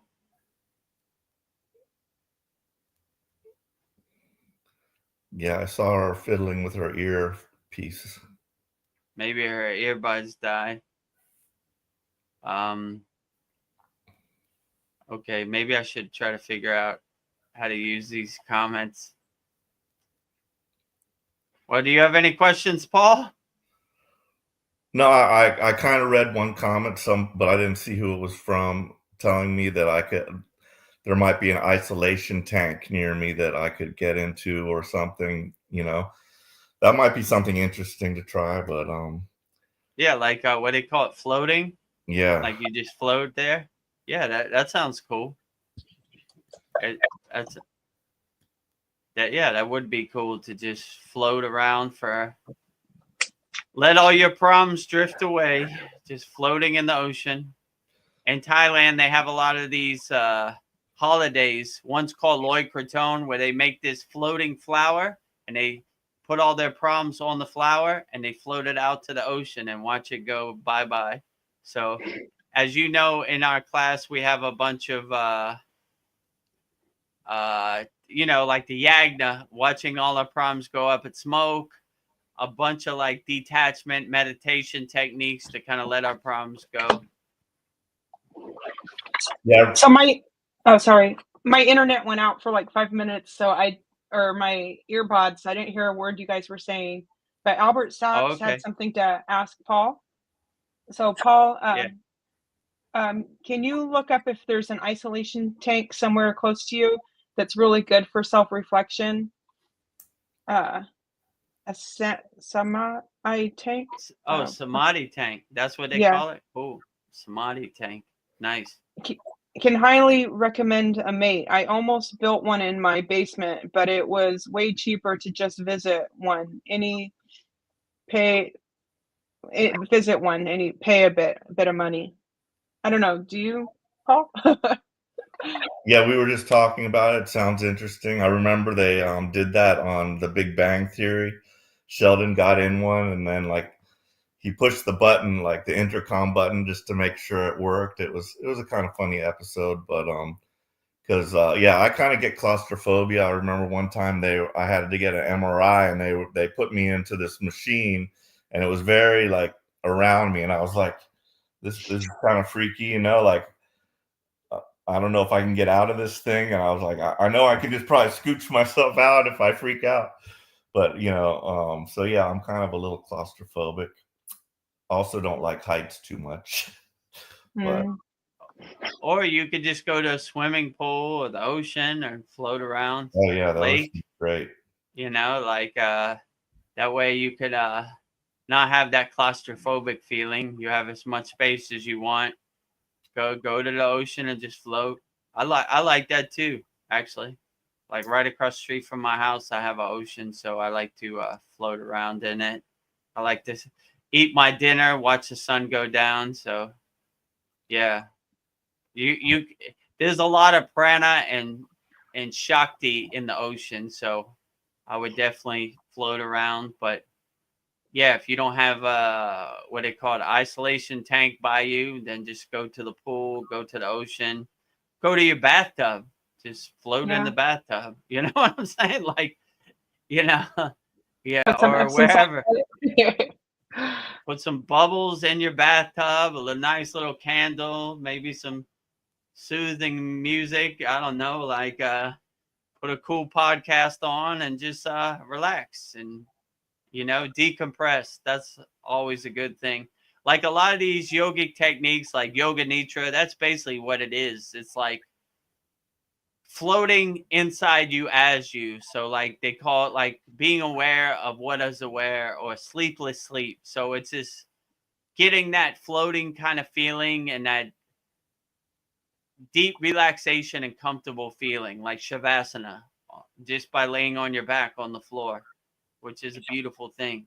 So, and if you have the technique, which we did in our class this week, the silent movie, you can engage all your 5 senses and you could be floating, I don't know, like any river, any lake, anywhere in the world, right? Like you could have that visualization. So you might be in your bathtub, but when you close your eyes, you could be, I don't know, floating in Lake Tahoe, you know, or whatever's the best body of water for you, you know. I could be floating in Dinner Key Marina and Coconut Grove on my back. So, you know, and it's a lot cleaner in my perception than it is in reality. You know? So, yeah, you could be in Key West, you could be wherever you want without you don't have to worry about no manatees or sharks trying to eat you. You make your movie however you want to make it. So yeah, you could take your normal bathtub and make it the best floating tank in the universe, you know. I do that all the time. Why? Yeah, it sounds great. Actually, when I get off here, I'm gonna float some myself. Yeah. That sounds like a beautiful experience, you know.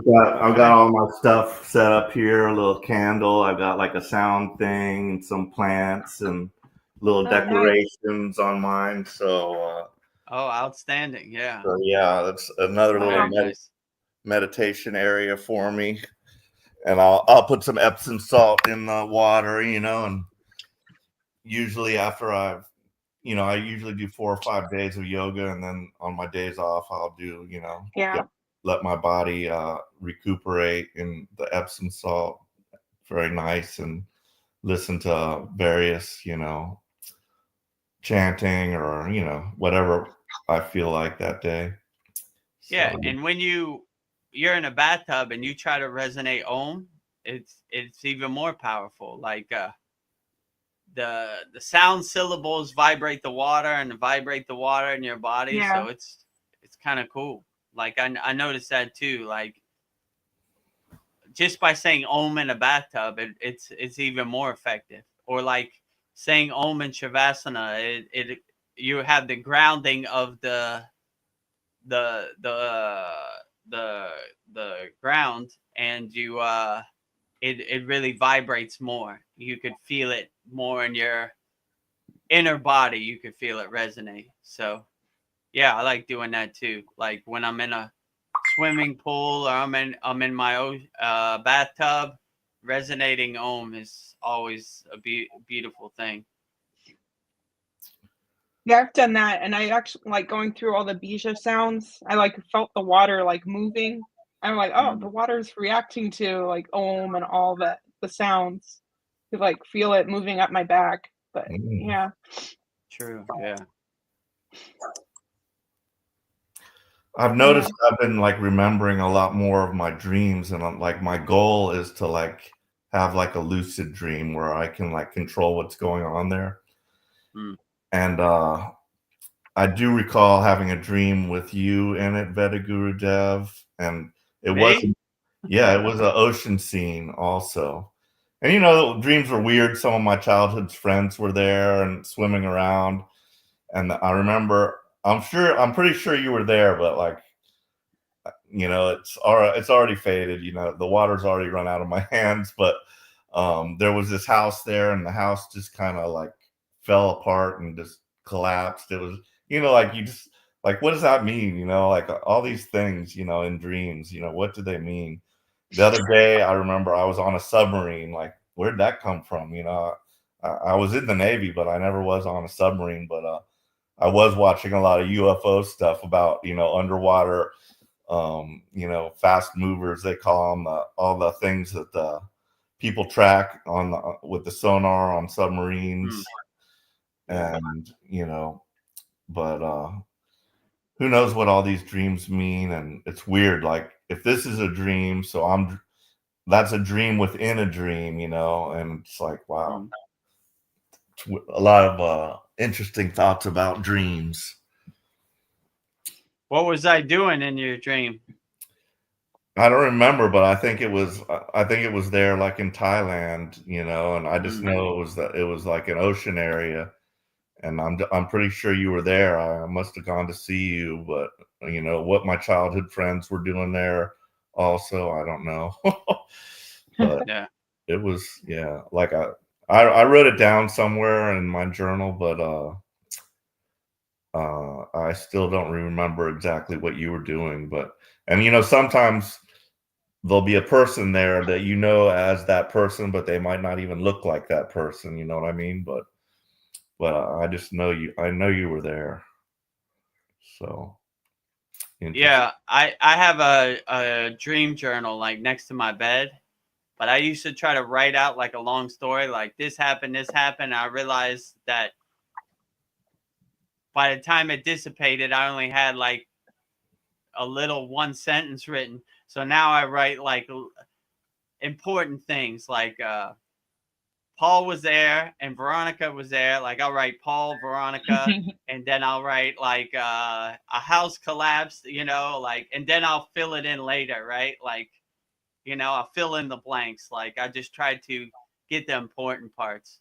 I learned that in the Himalayan mountains because like when they teach you a Kriya, a technique, they only teach you once. So I used to try to write out like a long description, but then I realized I was missing a bunch of parts. So I would just write like right index finger on right nostril, left index finger, you know, like thumb on left nostril, like something like that, and just kind of fill it in later, right?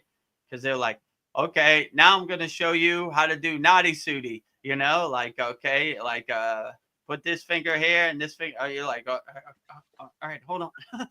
Yeah, well, that'll make you pay attention. Yeah, so I'm sure there's some techniques I don't have the greatest description, but I'm a fast learner, so I learn from my mistakes. So I apply that same technique to my dreams, right? Like when I wake up, I have a journal right next to my bed, and I say, okay, house collapsed. Veronica and Paul were there. Ocean, Thailand, like just one word, and just kind of fill it in later, When you were in the Himalayan mountains and your guru was teaching you stuff, could you record him teaching you it, or was that a no-no?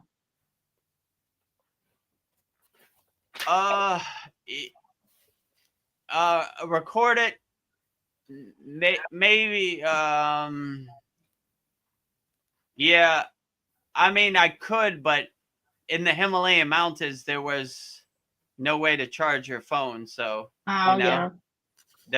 It was more like written in a notebook kind of thing. So, and it's almost like you have to stay ready so you don't have to get ready. Yeah, right. So I bought a bunch of notebooks just in case, You're just like pull that so because it's not like tomorrow we're gonna learn this. It's like right now I'm gonna show you this technique. Are you ready?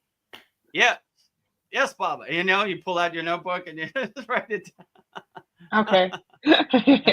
So there's no like warm up time, or there's no time for you to get ready. So you just kind of do it.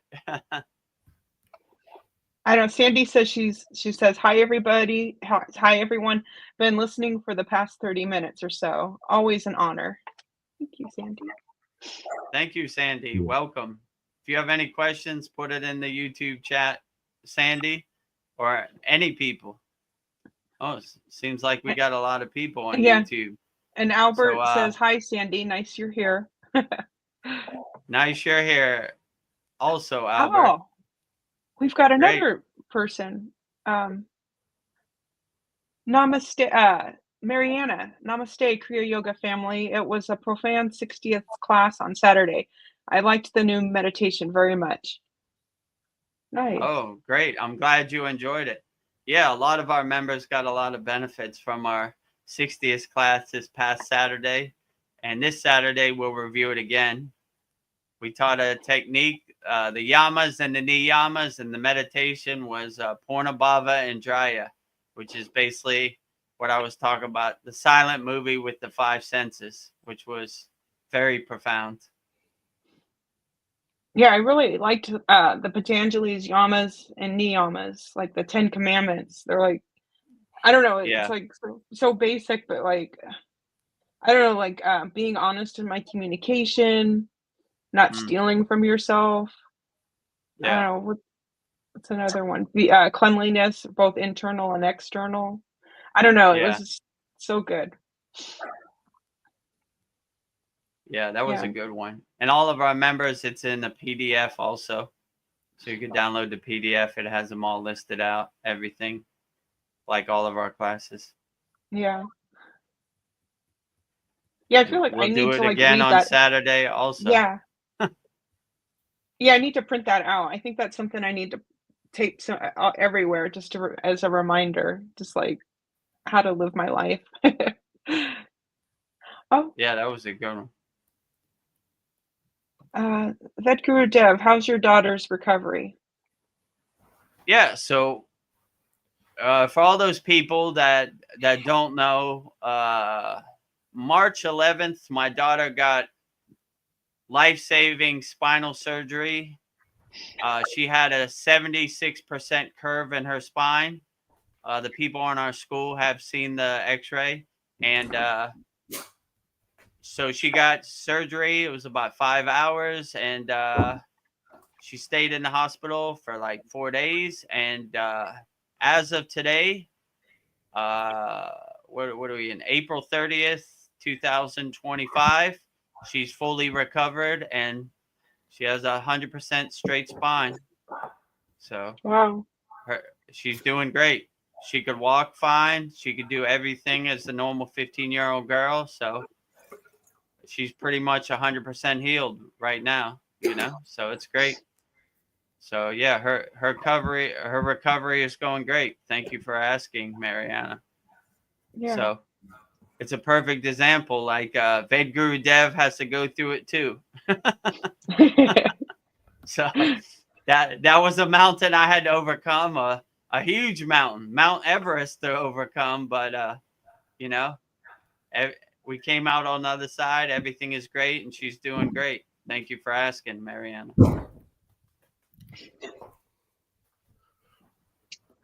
See. Glad to hear that. Yeah. I don't. Is it possible to have a Kundalini experience while you're sleeping?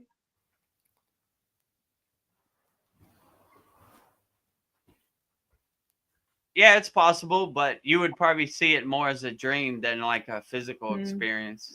I mean, like I said before, I would like to think that my Kundalini is open for business 24 hours a day. So even when I sleep, I'm having a mild Kundalini experience. When I'm going through my day, I'm having a Kundalini experience. So I like to think it's open 24 hours a day from the inner work and the bija mantras that I do on a daily basis. So I like to wake my Kundalini up in the morning with the bija mantras that we have in our school. And before I go to bed, maybe I do it. I don't know. Maybe I calm down more before I go to bed. I'm not trying to wake up the snake before I go into sleep. Yeah. But, you know, I'm more trying to relax and float on the ocean of bliss. Like Albert said, what was it called? The deprivation tank, or it was called something The self-deprivation tank. I think that's it. Self-deprivation. I like to float on the ocean of bliss when I go into my sleeping state. So it's probably open on somewhat on some level when I'm asleep. But I mean, I don't know. I don't really think about it. There's no way to measure it too, you know. Like I hope it's open. Let's say. Oh, Mariana just wanted to say, I knew it. What a miracle. New life with no pain. God bless her and you too, as a good father you are. Thanks. Yeah, thank you, Mariana, for those kind words. Yeah, what a miracle. Everything came together. I don't know how the pieces of the puzzle fit together, but it all worked out seamlessly. Like when she was in surgery for 4 hours, I was in deep samadhi meditation. So all my spirit guides and my ascended masters and astral beings, I was calling on their help, and it was very helpful. Let's say it like that. So yeah, new life with no more back pain, and yeah, when you have such a extreme curve in her spine, which you've seen the X-ray, it's in our school, and you know it doesn't go the opposite way. Like let's say it like that. So you know, I was glad it worked out the way it worked out. So yeah, new life with no pain and straight spine, a straight Susimna Nadi, which is a beautiful blessing. So thank you, Babaji, for clearing the path. Thank you all ascended masters, archangels, whoever has their ears open. Thank you. This is a new person we haven't seen before. Tina Tapata. This has been a lovely satsang. Jai Kriya Yoga Babaji. Jai Kriya Yoga Babaji. Absolutely. Jai Kriya Yoga Mataji. And then I don't know if you can read this. Vedagurudev, is this Thai? I don't know. Suna Jo Kaya Kai no. I don't know. This sounds like a language I don't know. Yeah, I'm not sure what language this is. It could be Thai. But yeah, Tina, we have a free Kriya Yoga school, freekriyayoga.com. It has some good techniques. We have an interactive community there. And if you like the Kriya Yoga value we give, we have our real school. It's called the Kriya Yoga Masterclass. So the website is kriyayogamasterclass.com. you could go on there, book a call with me, and whatever problems you have, we'll solve them, and we'll see how Kriya Yoga can help lift you. So yeah, book a call with me, and we'll get you on the Kriya Yoga path. And all of the people on the stage right now are our real actual members. They're not paid actors. So No. they have experienced the benefits of Kriya Yoga themselves. So we would love for you to join our Kriya Yoga school. You know, if you don't have no knowledge of Kriya Yoga, go to the free Kriya Yoga school. What is it? freekriyayogamasterclass.com. Join that community, and it has some basic beginner techniques. If you're beyond beginner techniques, then join us at the Kriya Yoga school. Kriya Yoga Masterclass. What is it? kriyayogamasterclass.com. Book a call with me. I'll go on there. I'll walk you through it, and I'll show you all the value.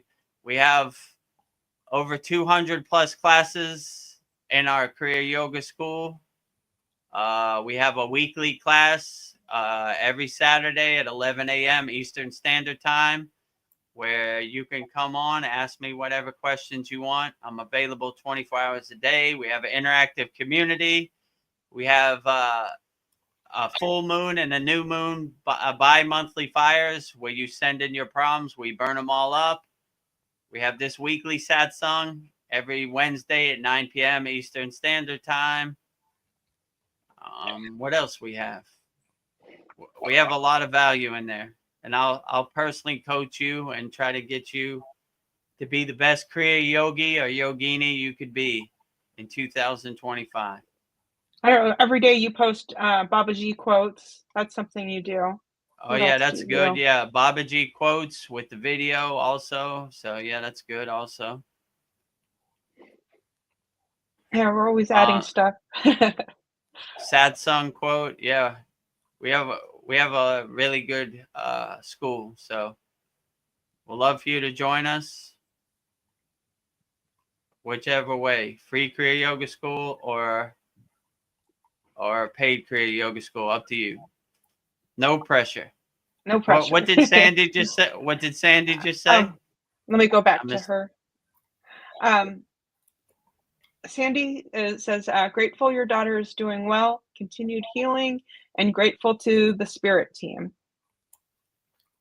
Grateful to the spirit team. Thank you for healing my daughter. It's been a true blessing, that's for sure. When is your birthday? Yeah. That's what she said? Yeah. My birthday is October 16th. So I'm a Libra. Yep. I'm balanced on the scales. Yeah, Libra is the only sign that isn't represented by an animal or a person. So Libras are unique in that way. Yeah, all I got was the scales. Weighing our souls. Balance. Shiva and Shakti, Ida and the Pingala, yin and yang. Well, I don't know, just like on the phone call thing, I just tested it out with you today, and it's really easy. You get like an email, and all you do is click on the Zoom, and it's like I instantly saw your face, and we had a nice conversation. I didn't know I needed to talk about something, but I had some things on my mind. But if anybody wants to book a call with Vedagurudev, it's very easy. I think you'll get a lot of value out of it. Yeah, so you go to the website Kriya Yoga Masterclass. You'll see like a red button at the bottom. It says book a call, and then you click on that, book a call. You'll go to a calendar. You pick the date and the time that's best for you. You fill everything out. Then you'll get an email from me, and it'll have a Google Meet link in the email. And you just click on the Google link Meet when it's your time, and there I will be live in person. Yes, solve there your you problems. will be. Oh, hold on. Let's see. Tina Tapata. Oh, I missed a comment. Hold on. Paul is suspiciously quiet tonight. LOL. We've had probably 2.5 hour conversation. Yeah. Yeah, so Paul has said his part. Oh, That's Paul for was sure. on fire earlier. I see. Tina Tapacha, the program of the steps is a living link to the masters of the Far East. Is Babaji a Paramatma? Is he Bhagavan? I'm sorry, I'm not pronouncing these things right. So yeah, so our parampara, our spiritual lineage is a link to Bhagavan Babaji. Bhagavan means God, so the fountainhead of Kriya Yoga, the Param, they would call him Param Guru, which is like, or the Sad Guru, right? Sad Guru, the fountainhead of Kriya Yoga, the day one Adi Yogi, right? They would say Shiva's more the first yogi, but like, yeah, as Bhagavan, like the Param Para, right? Like the lineage of the God lineage that flows through our lineage of Kriya Yoga. So on Yeah. the free Kriya Yoga School, we have a video which says how I got my name, who is my guru, what is our lineage, what is our parampara. So it basically explains everything. It's on freekriyayoga.com. When you join the group, you'll see it. It's like in the first classroom. Who is Vedagurudev? I think is the video. What was their second part? The second part was are Bhagavan and Paramate the same God? So Bhagavan just means like the incarnation of God. Paramate, yeah, that's basically say para means like God, like the incarnation of God. So anytime you see param, it's like param guru, like the God guru, or parampara is like the God kind of lineage. So like param means like the form of God. So Bhagavan just means like also the form of God, but it's not an actual God name. It's just like the form of God, let's say. So when you say para or you say Bhagavan, it just means like the energy of God. Let's say it like that. Speaking of gods, it's kind of, it can be kind of confusing, all these different gods and like monotheism versus polytheism and like ascended masters. How would you explain all the various Hindu gods as compared to source, let's say?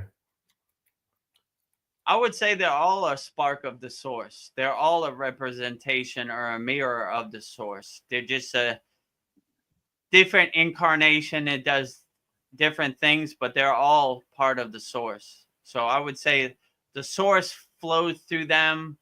The source energy, just Shakti, flows through all of them. So it's almost like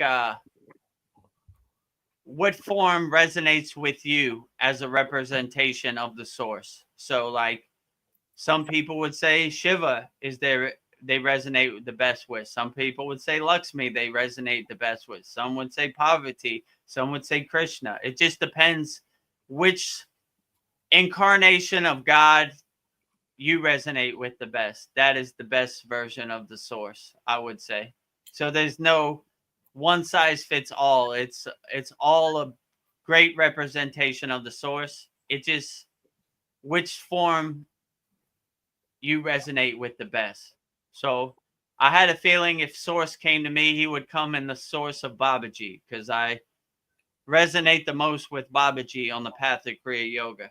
Some people who are devotees of Shiva, he would come in the form of Shiva. So it just depends which one works the best for you.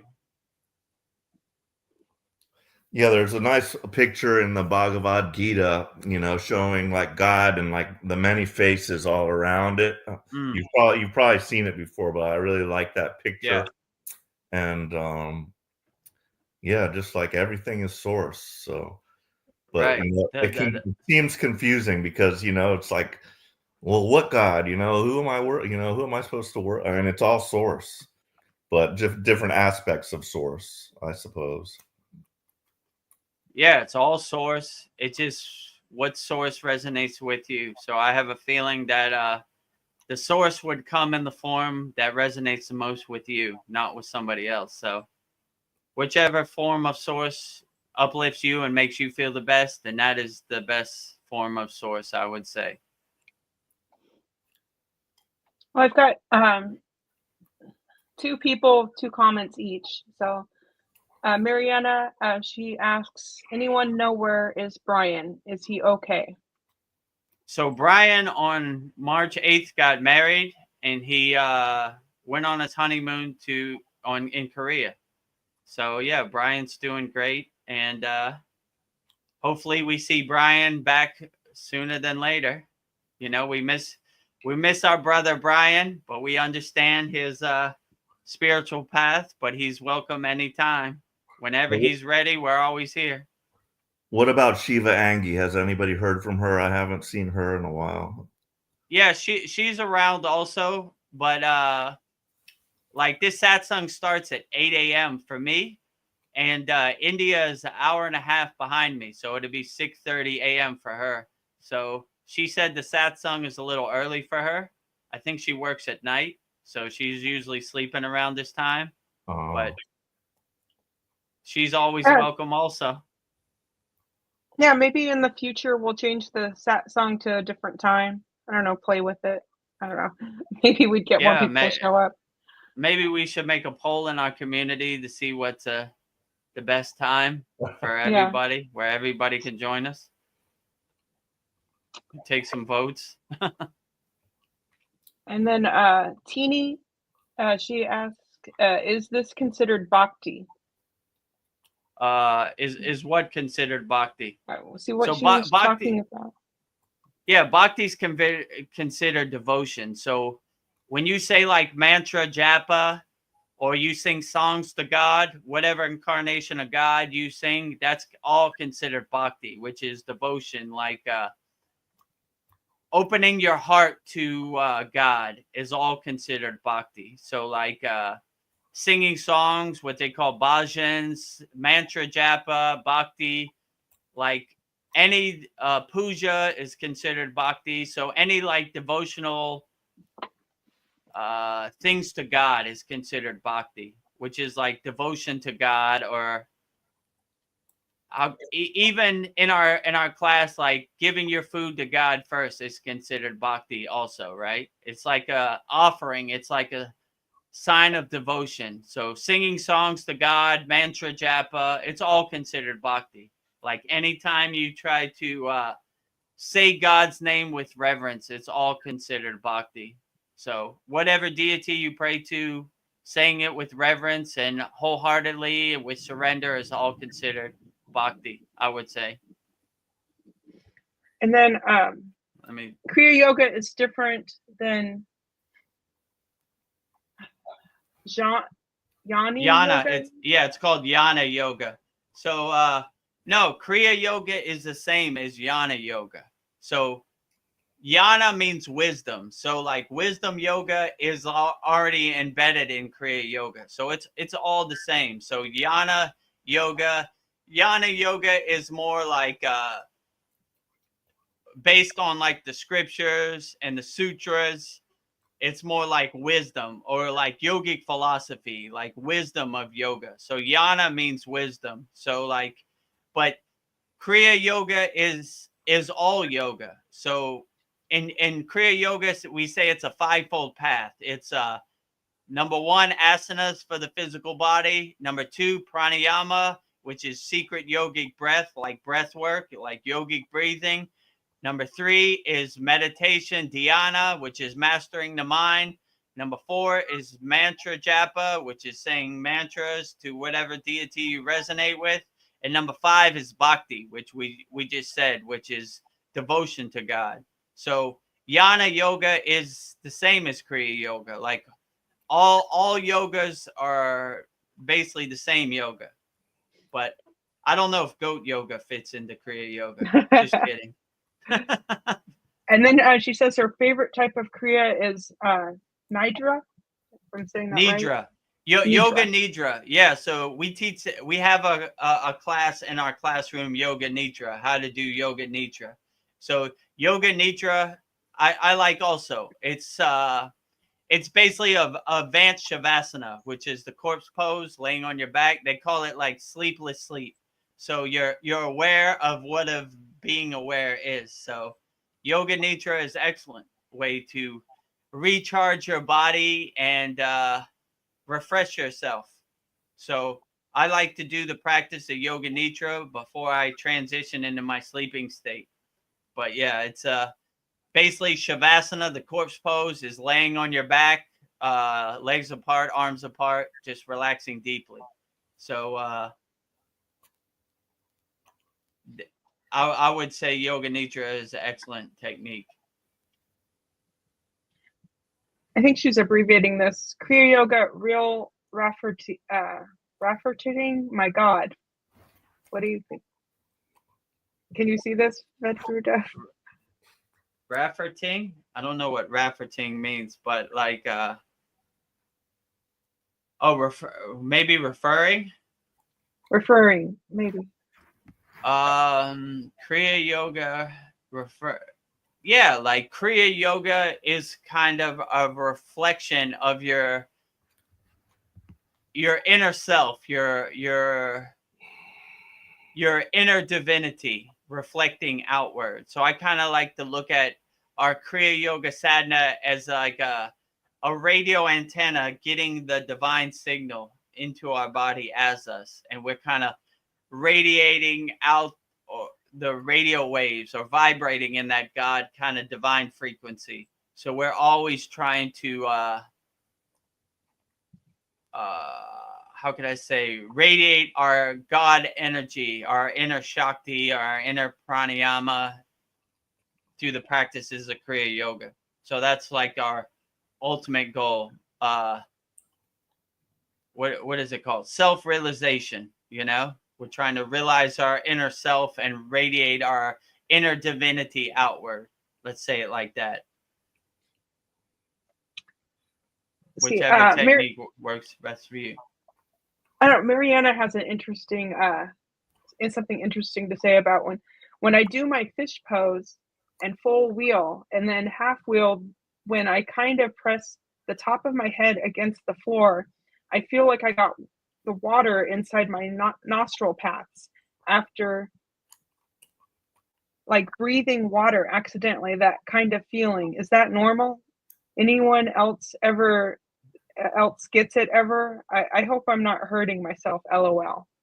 Yeah, I get that all the time. It's called amarita, which is basically your kind of spit kind of collects in your mouth. And it's hard when you're in the full wheel pose or the fish pose because there's no way to get it out, right? And it's hard to like, I mean, my guru would say, push the tongue in your mouth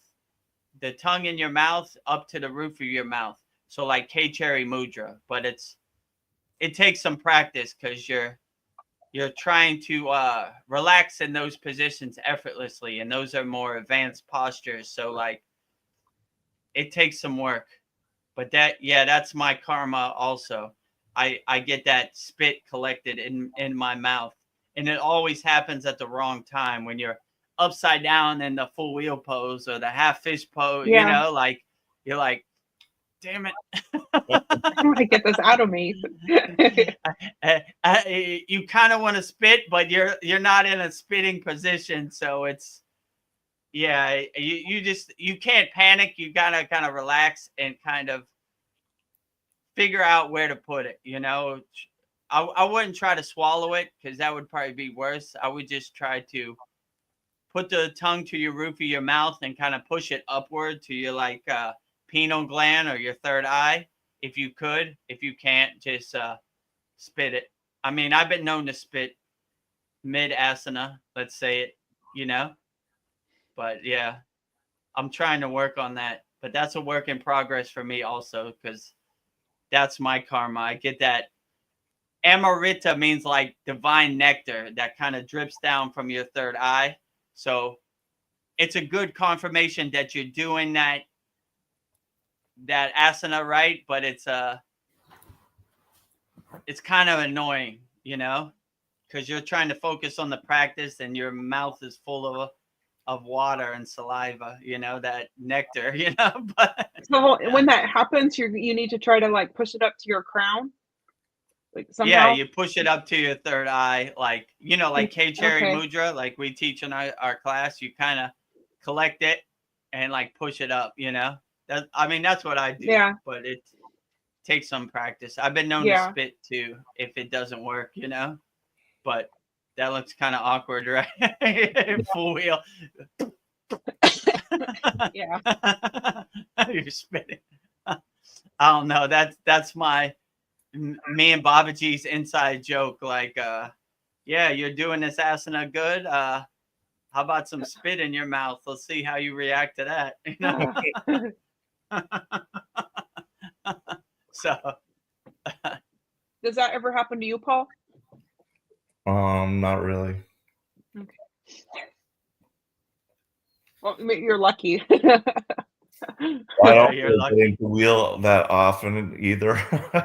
Yeah. It's not one of my favorite poses, but I'll try it sometimes in class. And that's one thing I like is, you know, right before we do our shavasana, she'll say if there's anything that you'd like to try, you know, any poses you'd like to do before you get into shavasana, now's the time. And she'll mention a few. And then if she says wheel, you know, I kind of feel obligated that maybe I should do wheel or, you know, whatever one she kind of mentions. But Yeah, it's a tough one.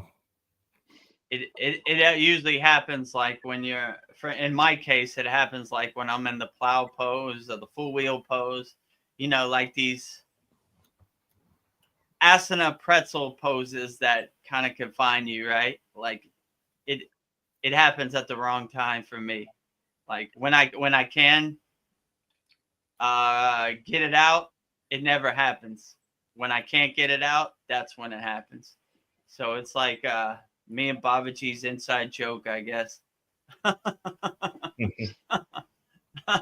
Like, oh, you're a supreme yogi? Let's see how you deal with this right now.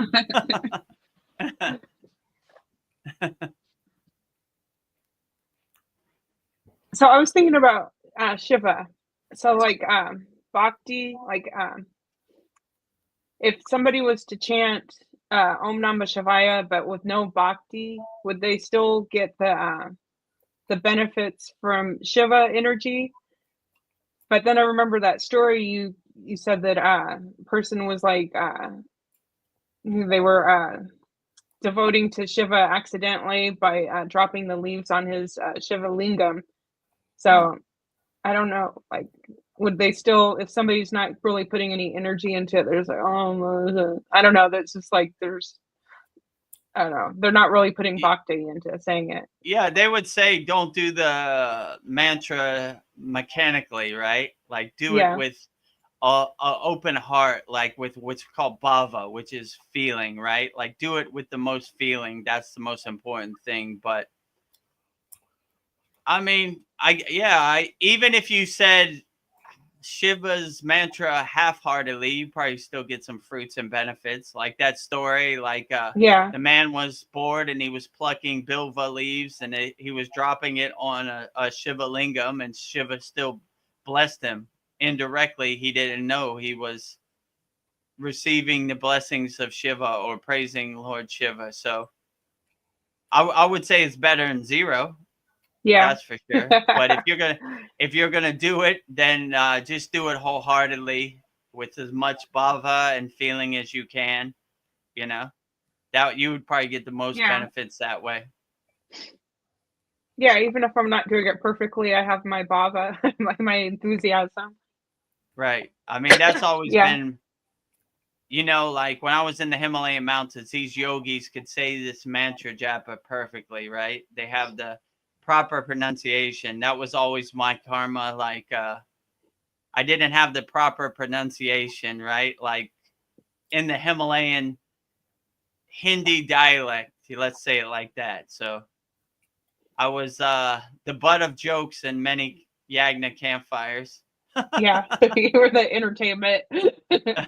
You know, the Western guy trying to say our beloved mantra japa for Gayatri or whatever, right? And but one thing they couldn't take away from me, I had the bhava, I had the feeling. So they were like, well, that didn't sound right, but Vedagurudev has the bhava, he has the feeling, he has the bhakti when he says it. So I guess that's more important than saying it right, you know?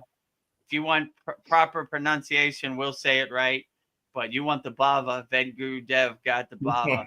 Yeah, So they respected the my love for bhava. it. They respected my open-heartedness, and like I didn't really care. I just sang from my heart, you know, let's say it like that. So I just projected. Sometimes they would tell me it's too loud, Vedagurudev. Too loud. I said from my mouth to God's ear. I want to make sure God hears this, right? So, you know, they're like, this guy has too much bhava. He's over bhava, right?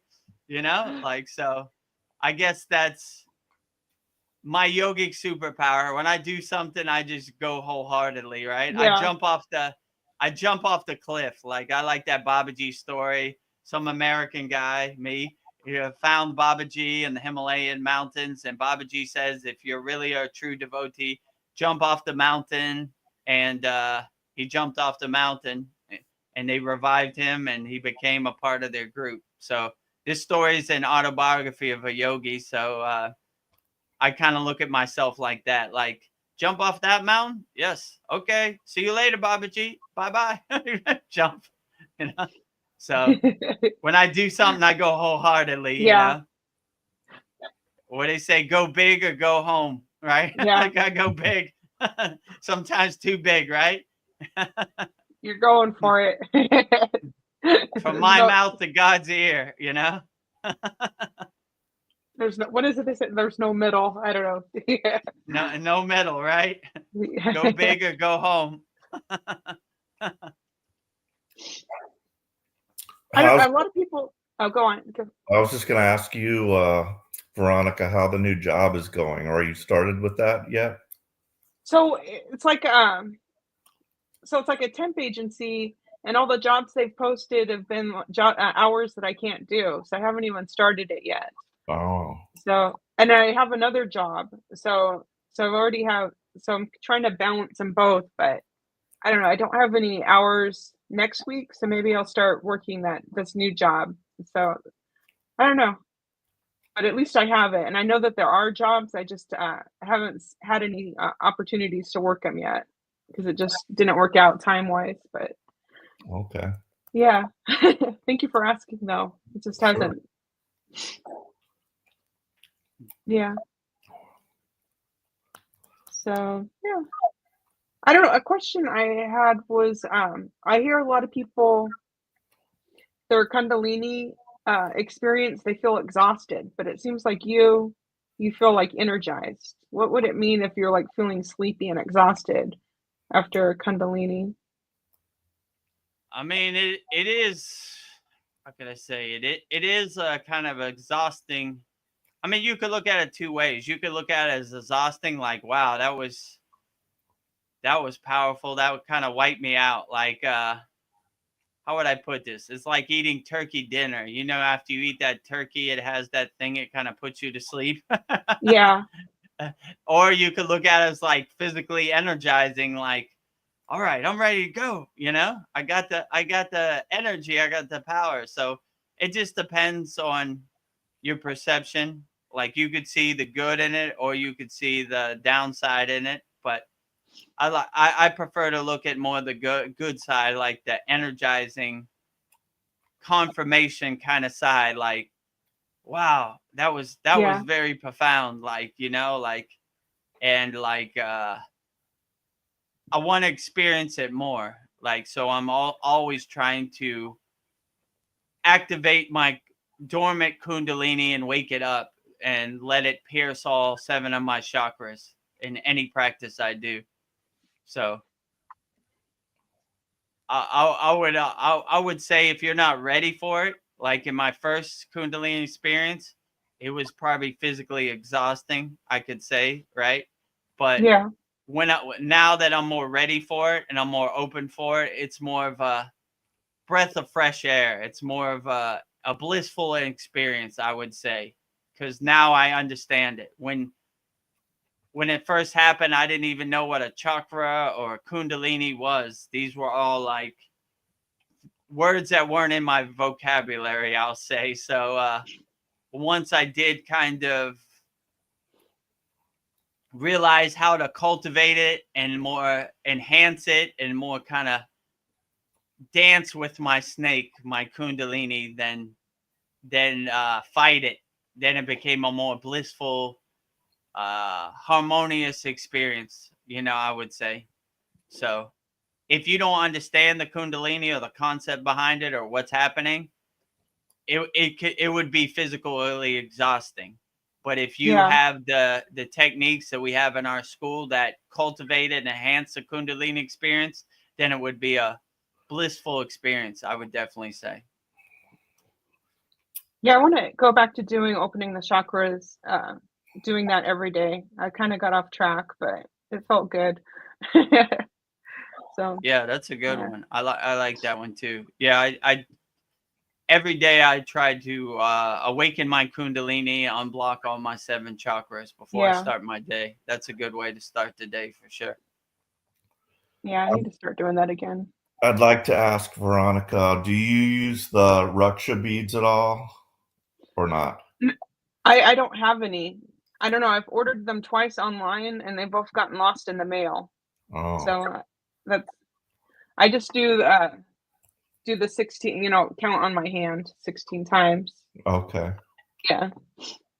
Yeah, because So I started doing it again. Like I was doing it when I was in the Philippines because I had nothing but time. But I started doing it here.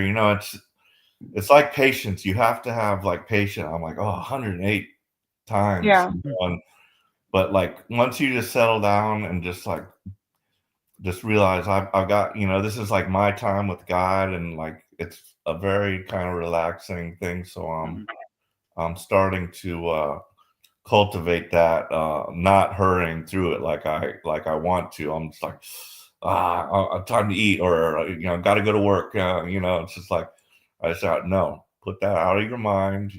Everything will be well. It helps to get up early enough. You don't want to yeah. leave yourself 10 minutes, but sometimes it's hard to crawl out of bed on time. But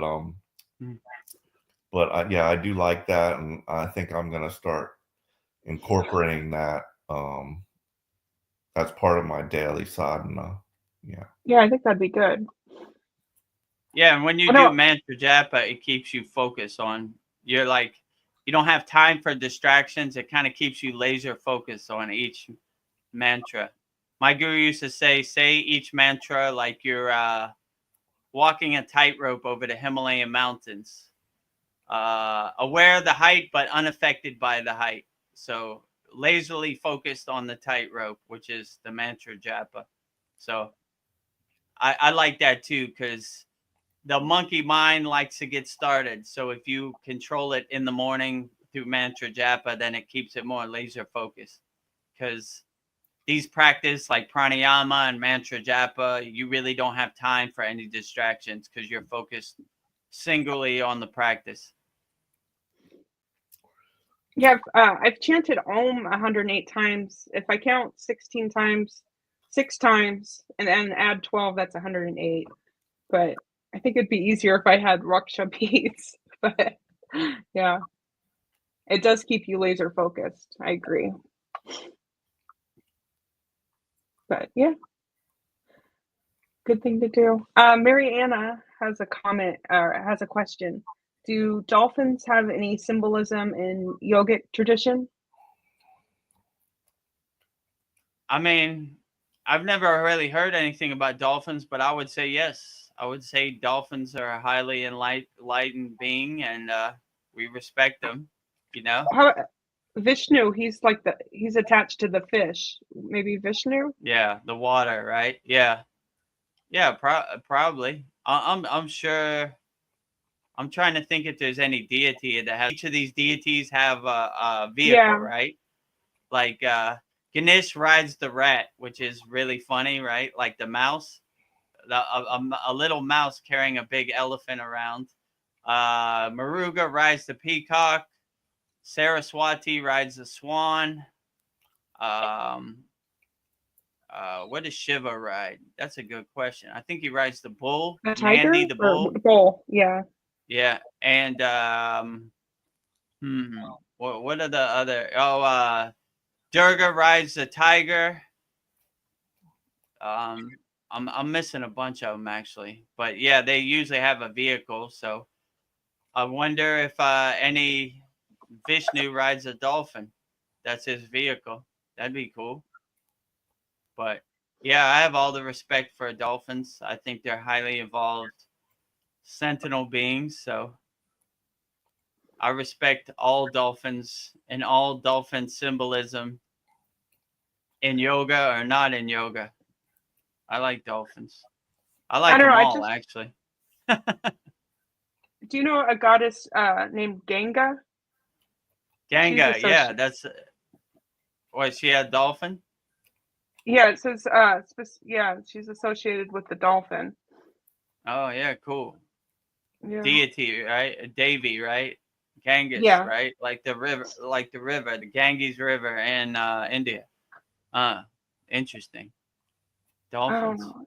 It's depicted Wonder as if the her mount. Ganges River has a dolphin. I don't know. Her creature is called the Makara. It's a creature with a crocodile head and a dolphin tail. Interesting. Yeah.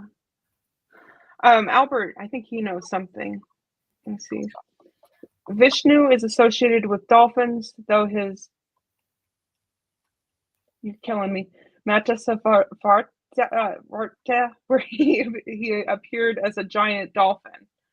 Oh, there you go. Vishnu. Yeah, Vishnu. Great. Okay. Associated with dolphins. Albert knows stuff. Matasara Avatar. Matasya Avatar. Oh, so he's basically saying Vishnu was an avatar, was a dolphin. So cool. He appeared as a giant dolphin. Nice. So cool. Yeah, it seems like all the animals are kind of depicted with some deity. Albert concurs, yes. Okay. Oh, that's good to know. Learning stuff today. Yeah. Jnana yoga, wisdom, right? Vishnu is a giant dolphin. Yeah, sounds cool. When she asked about the dolphin, I was like, yeah, I think Vishnu, I like it, Yeah,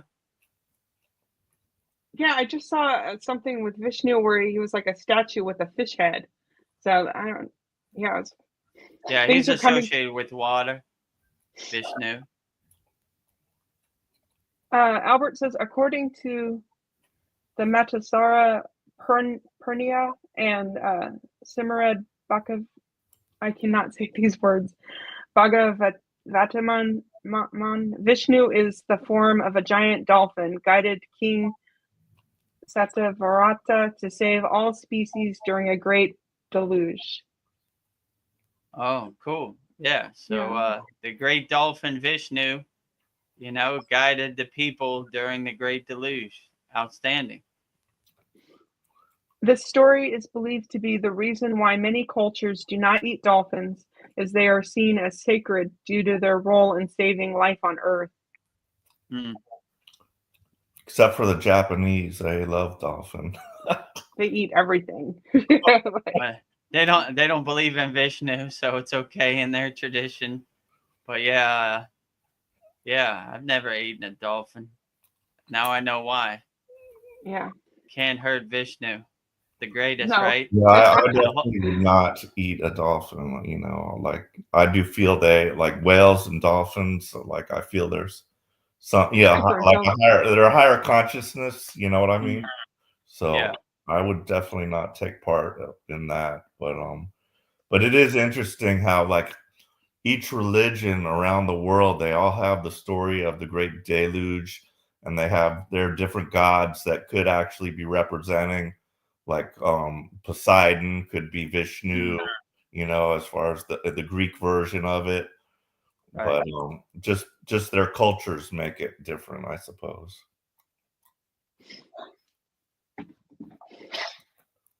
Interesting. Yeah. I just need to take a 1 minute necessary break. I'll be right back. So I will be Okay, right yeah, back. no problem. Sorry. Anybody has any questions, feel free to drop it in the YouTube chat. We'll answer all questions. Everybody who's watching this live on YouTube, we do this satsang every Wednesday at 9 p.m. Eastern Standard Time. And Paul and Veronica are actual members in our Kriya Yoga School Masterclass. So they're not paid actors. So if you have questions for them about the benefits they got from practicing Kriya Yoga, put it in the YouTube chat. Feel free. Or if you want to ask anything about UFOs, I'm open to discuss. Yeah, if you want to ask about aliens or UFOs, get Paul started. We need some conversation going. Can we talk about the story about when you and your guru went into a small shop and there was that guy out there, like a vendor who you detected had you could tell that he was like an enlightened being or something? Mm-hmm. Do you remember that story? Yeah, I remember.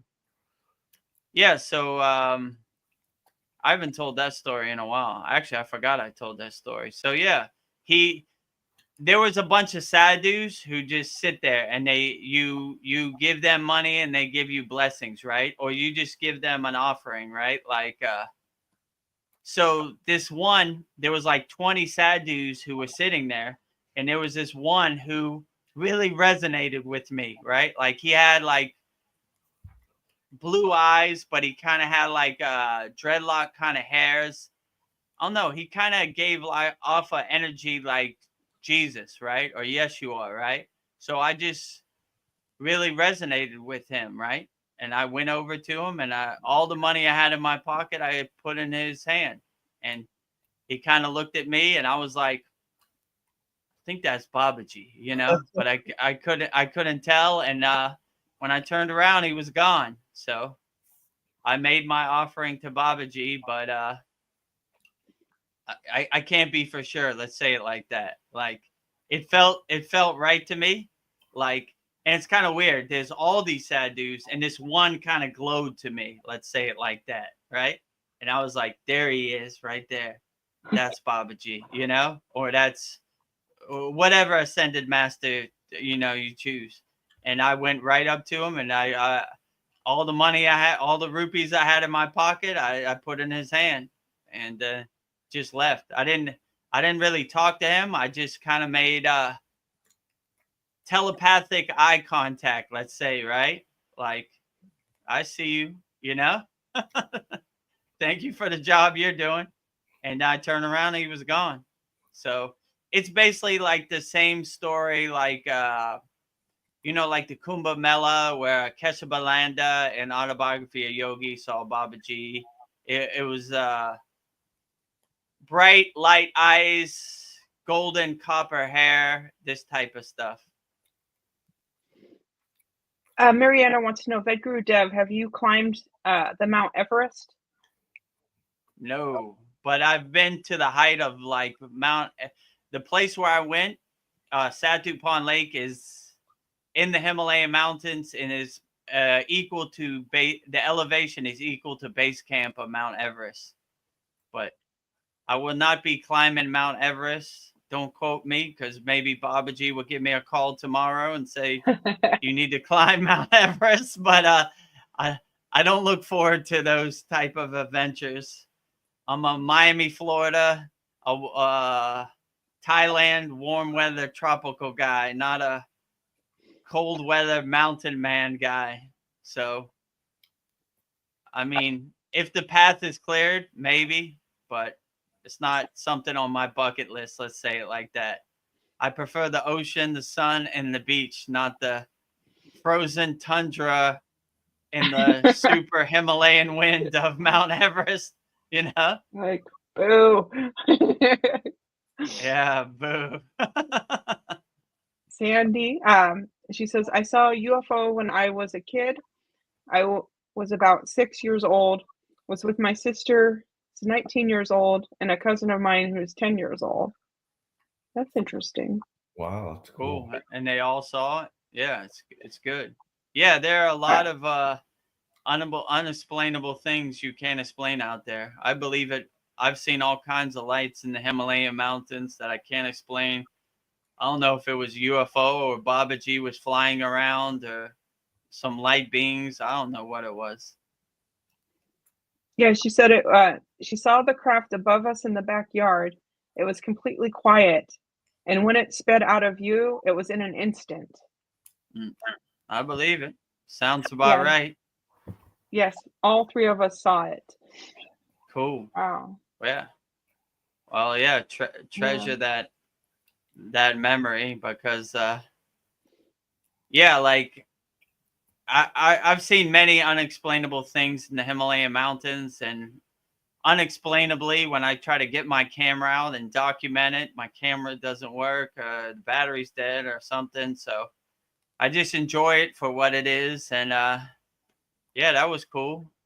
Cool. And highly intelligent and involved being come to visit me. You know? Cool. So Yeah. Yeah, that's awesome.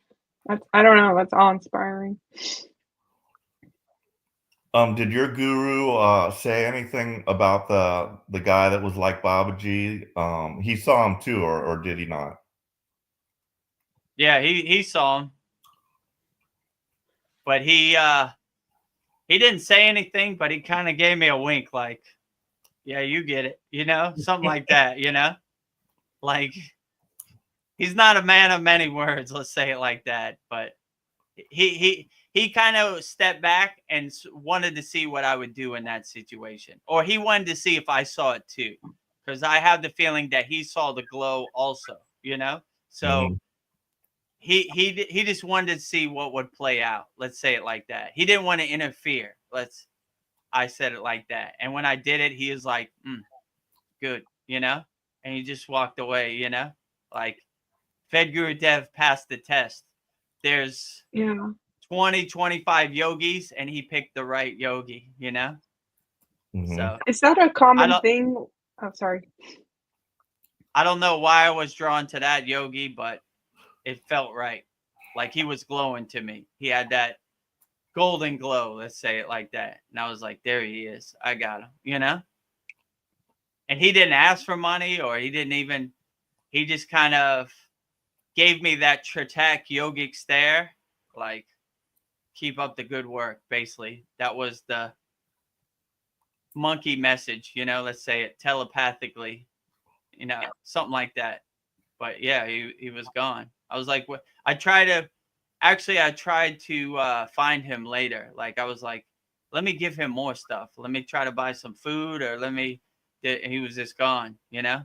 He was there, and when I turned around, he was gone. So, interesting. Very. Is that something that happens, like deities will like test us, like as like somebody we might think is like lesser, like a homeless person?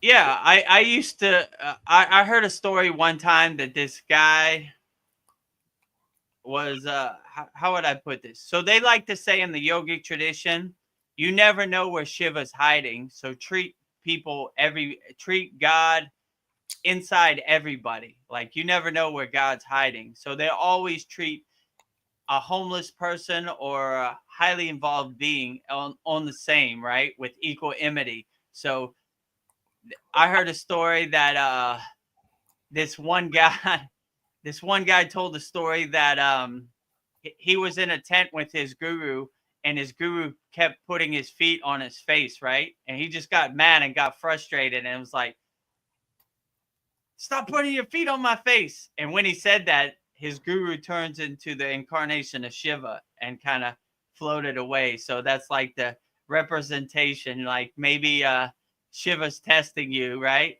So you always got to keep that in the back of your mind that maybe this is Shiva testing me, or maybe this is Babaji testing me. So let me pass the test, right? Yeah. Or if Babaji wants to put his feet on my face while I'm sleeping in a tent, go ahead, right? Put your feet on my face as much as possible. So, you never know where Babaji or Shiva is hiding. Yeah, go I've ahead, thought that Paul. myself about the homeless, especially that girl that I just happened to see yesterday. Because weird that we're talking about this right now, because she was selling flowers one day and I bought a flower from her, and I still have that flower in my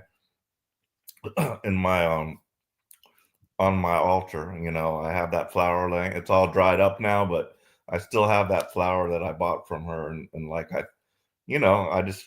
just feel something about her, you know. Yeah. Yeah, when you have that feeling and it resonates with you, just go with it. I mean, you got nothing to lose. I didn't really try to make sense of it. I just did, you know. There he is. I found the glow, you know. Here you go. Take it all, you know. I don't need anything. I'm good, you know.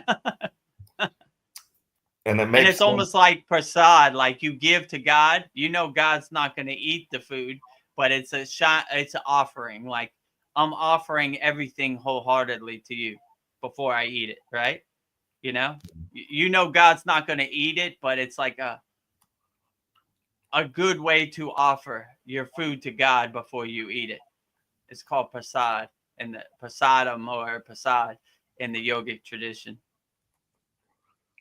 Yeah, I was going to say it makes sense that they would show up in the most humble, poor type looking person, you know, way, you know, not some like, you know, rich guy or whatever, but somebody that, you know, you would not think would be an angel in disguise or who knows what type of being.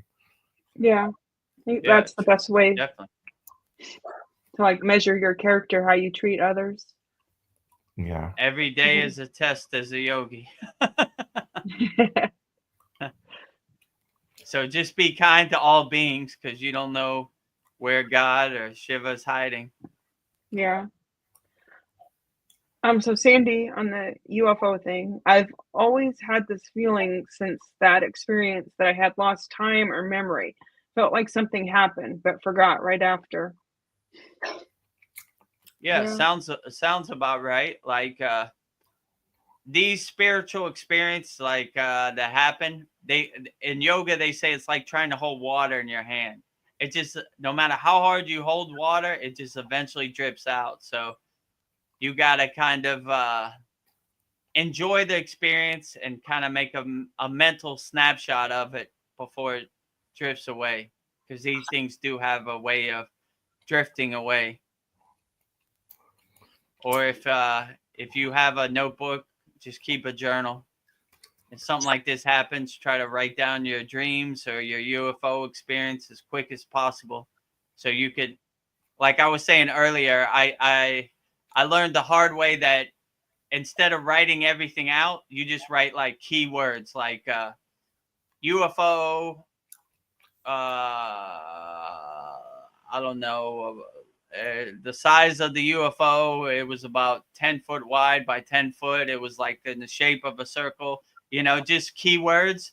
And just when it starts to dissipate, you come back to it later and fill in the words, the main words. So I would just write UFO, bright light, I don't know, 100 meters away, you know, flew away fast, something like that. Like you're trying to get the most important stuff down as quick as possible. So before that water falls out your hands or drips out of your hands, you're like, you know, it's the same with dreams. When you wake up, you got like 20 seconds, like Paul said.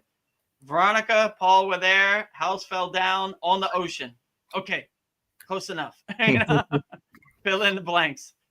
Same thing with the UFO. UFO, flying saucer, I don't know, about 200 meters wide by 200 meters, circle shape. Okay, good. Close enough, So, interestingly, I'm reading right now a book about missing time and people that have been abducted. So this guy puts it in a sense that this is something bad, evil, like it's called The Threat, actually, the book is. But this guy is a legitimate like hypnotherapist, and so these people come to him, that have had these experiences, and then they get regressed, and that they remember going up in there. And I do believe there's some type of hybridization program that they have going on, and they will get, they're always getting like eggs and semen, and like they'll like give the baby, like they get to certain people, like families or whatever, and they keep coming back to them. And they have the technology. You can just be like in your house or in your bed. That walls don't matter. You have, I would have to say that you've signed up for this, just like we sign up to come down here some way, because I don't think they will violate your free will. But my, in my opinion, that they are, for when contact eventually comes, these human alien hybrids will be like the emissaries that will kind of be like somewhere in the middle, that somebody, like if it was some kind of freaky looking alien, people are going to get scared or whatever. But if it looks like a human, but it's part, extraterrestrial, then that could be a good like stepping stone to get humanity on the path to being like a galactic civilization. So I think that's what's happening, but who knows? Yeah. Sandy says, yes, for sure. Mental snapshot. Like when I saw a fairy a few years back, I kept staring, soaking it all in with my eyes before she disappeared. A slith fairy, which I'd never heard of prior. Interesting. That's interesting, because I just had a fairy story when I was in the Philippines. This Philippine guy told me, he spoke, better English, and he was conversing with me, and he told me about how he had seen a fairy, and I found it really interesting. And it's just weird, so some people don't just come out and tell you, oh, I saw a fairy, but he felt like comfortable about talking to, he chose me to tell this story to for some reason. I wasn't talking any UFO stuff at the time, he just like, it just came out, and I'm like, wow, fairies, that's cool. Yeah, sounds cool. Yeah, I've also had a fairy experience, which I told before. But yeah, if you want to elaborate on your fairy experience, cool. I believe it. I've seen a fairy also. Yeah. We're open-minded yogis here. Yes. We are definitely open-minded yogis. Mariana says that you can report the UFO, the USO sightings to the MUFON. I'm not sure what the MUFON is, but you can report it. Do you guys know what, Paul, do you know what the MUFON is?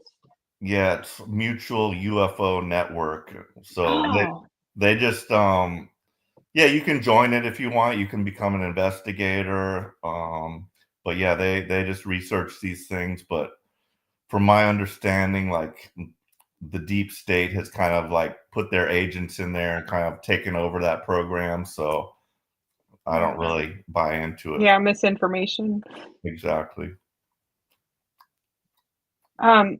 Tina, do you consider the Mothman cryptozoology or a UFO?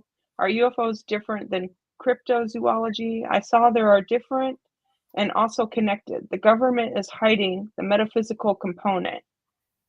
What do you think, Paul? Yeah, I think they're hiding everything. They're hiding our true history. Yeah. They're hiding God from us. That's what they're really hiding. True. Yeah. Yeah, I would definitely say, like Paul said, they're hiding everything from it. Because if you realize your true inner potential, you can't really be controlled. You can't really be in a state of fear. If you begin to realize your inner oneness with divinity, that you are a spark of divinity, it's hard for you to be controlled. You begin to see what the government says as how can you say, like a psyop or a fake ghost story or a narrative. So when they say go right, I go left. You know, like I don't believe anything they say, and you begin to realize that you are in control of what you think.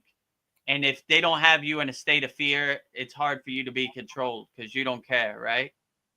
You're easily controlled when you're in a lower frequency fear state. So they always believe us, we've done all the thinking for you, Yeah. which is goes with the religious dogma also.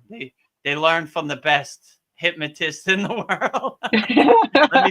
let me tell you a story about aliens, or we're researching that, or this is what happened to JFK or whatever. You know, they always have the same playbook. So only believe what you feel. Don't believe what anybody else says. You know, don't let anybody else tell you what your reality is. You live your own lived reality. Yeah. Paul, Sandy says that's cool. So thank It you. is cool. Cool. Yeah, aliens are Thank you. cool. Spaceships are cool. As Vedagurudev says, it's an interesting movie. It's an interesting movie. Get your popcorn and enjoy the show. It's going to be a good one. The best is yet to come, I do have a feeling. Oh, I hope you're right. I got my popcorn ready. I'm ready for the rest of the show. Get ready for some interesting comments. Let's see. Okay, Albert great. Sapp says, slits are very common where I live, Sandy. We can observe them almost every day thanks to climate conditions. Here with the mountain and the river, very different clouds from all the surrounding areas. The slits were those fairies. Wow. Cool. Where are you from, Albert? I'll wait till he comments. Yeah, the fairies are cool, and they I can confirm they like colder climates, more mountainous climates. I mean, that's where I had my fairy experience. Mm-hmm. But yeah, like I said before, we have a 20-foot rule. They don't get within 20 foot of us, and we don't get 20 foot within them. So observing from a distance. And then Tina wants to know, are they harvesting andromachrone? I'm not sure what that is. Yeah, probably, but oh yeah, go ahead, Paul. Well, yeah, that's a very dark subject, but yeah, I mean, I wouldn't doubt it, but that is that where they get it from the children? Yes. Yeah. Ugh. Yeah. Junk. Yeah, I would say evil people do evil things. Liars tell lies, so you don't need to attach with these lower frequency beings. Any person that would hurt an innocent soul like a child, these are bad people. I said before, there is not enough money in the universe for me to hurt a innocent child. So anybody that does this, look at these people like I don't know what you would call it, lower frequency beings. I don't know, like scumbags. Let's say it like that. Who would do that?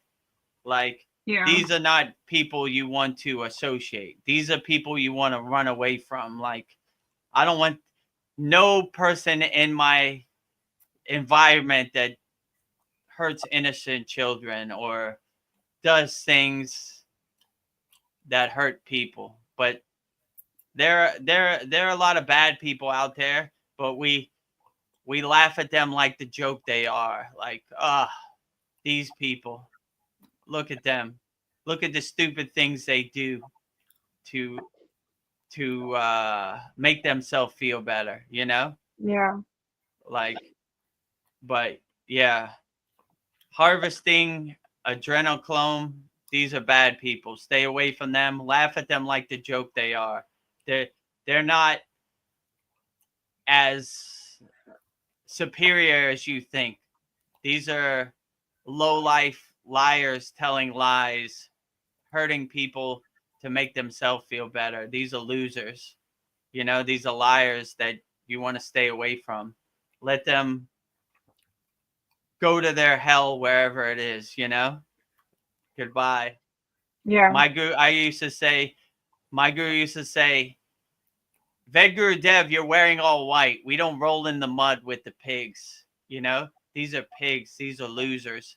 These are lower frequency beings. You look at them with shame. You did what to a child? Ugh, loser, you know? Get away from me, right? Yeah. Like, I look at like agoris or homeless people way higher than these people. These are lower frequency loser beings. I don't care how much money you have in a bank. If you hurt an innocent child, you are the loserest of losers. And I look at you with shame. Let's say it like that. You know, there's not enough money in the universe to get me to do any of this stuff. Your money's no good over here, you know? So I'd rather sleep in the jungle or under a bridge than hurt a child. Yeah. So take this job and shove it. Swaha. Like burn up. Swaha! Swaha, devil! Swaha, evil! Swaha, go away. Bye-bye. See you later, you know? I would say, you know, we're entering into a new phase. I mean, according to all the, you know, yugas and everything that they have in yoga, that we're moving out of the age of darkness into the age of light, and that all these things are being handled right now. Like all the human trafficking networks, they're all being dismantled. I mean, this administration, they know who these people are, and they're being taken out. A lot of this is being done quietly because they cannot shock the public with, you know, this kind of information at this time. But you know, that's what I feel is happening, and you know, an end is coming to this, and you know, things are just they're just going to get better, you know. I hope so. Please, God, if you're listening, please let Paul be right. Like, Yeah. take these lower frequency beings out of here. You know, like I like in Buddhism, they have a symbol. It's called the Dharma wheel. So they say the people are on top, the wheel's going to turn, and those will be the people on the bottom soon. So you should always be respectful for the people who are on the bottom, because they're going to reach the top one day. So the wheel is kind of turning, but yeah. Take these lower frequency beings out of here for sure, you know? Yeah. We need more harmony, peace, love, and compassion. We don't need more evil, more violence, war. We don't need none of that. Take that out, you know? Let that wheel of Dharma turn, you know? Dharma, war, death, child trafficking, whatever it's called, adrenochrome, all on the bottom. Love, compassion, higher consciousness on top. Yes. Please, God, if you're listening, Please. you know, there's too much work out here on this Maya world. So Sandy, referring back to the fairies, she says, yeah, I don't tell just anyone, LOL, mostly because they won't believe it. It doesn't matter though. Yeah. Well, we believe you here. Most of us have had a fairy experience, so we believe your fairy story. I've had personal fairy experience in the Himalayan mountains, so you always have a community here at the Kriya Yoga School. If you're not a member, go to our free Kriya Yoga School, freekriyayoga.com, or if you want to join us here in our paid Kriya Yoga School community. Book a call, kriyayogamasterclass.com. All right, next question.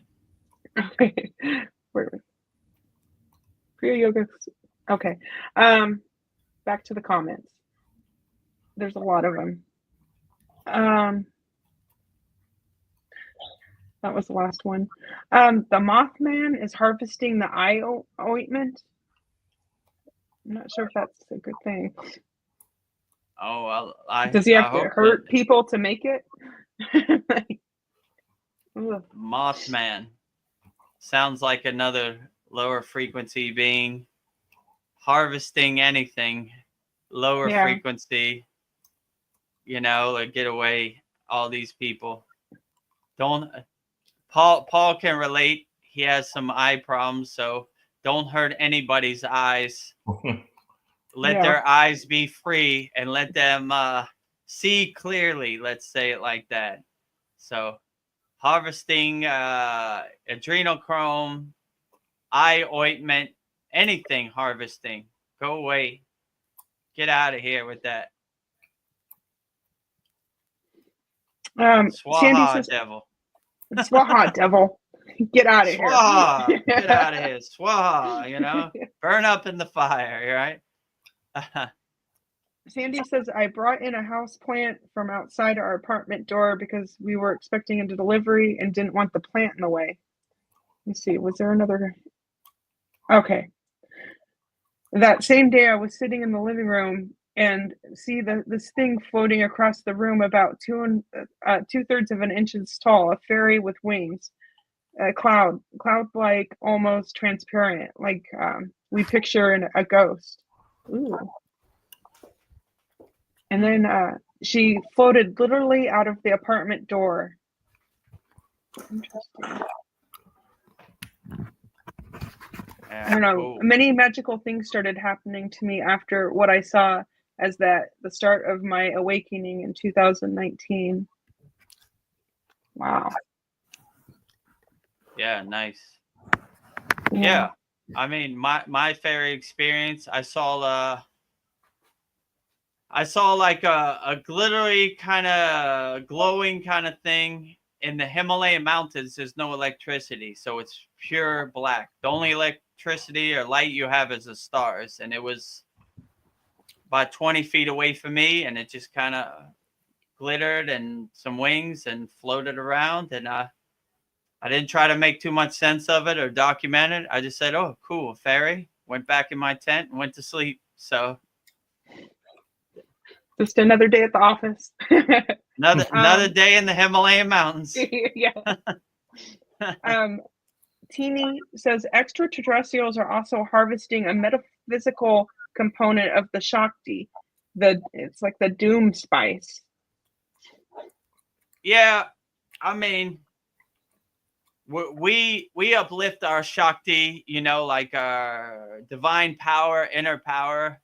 If any of these extraterrestrial beings want to try to harvest my Shakti, come and get it, you know? You want to dance, I'm ready anytime, you know? Like, they don't come around people who have real Shakti, I would say. So I've never had that experience, or, you know, if they want some spice, I give them some spice. They come over here with that. So these lower frequency beings usually stay away from highly evolved beings. So anybody who has real Shakti, they would not be able to interfere, let's say, you know? So I can't verify this as a person who cultivates his Shakti every day. So yeah, you would definitely get some doom spice. You come over here with that, you know? No Shakti given, only holding my Shakti inside me as me. Let's say it like that. Anybody can think they can harvest my Shakti, come and get it. You know, come and get some. You want to dance? I'm ready to dance.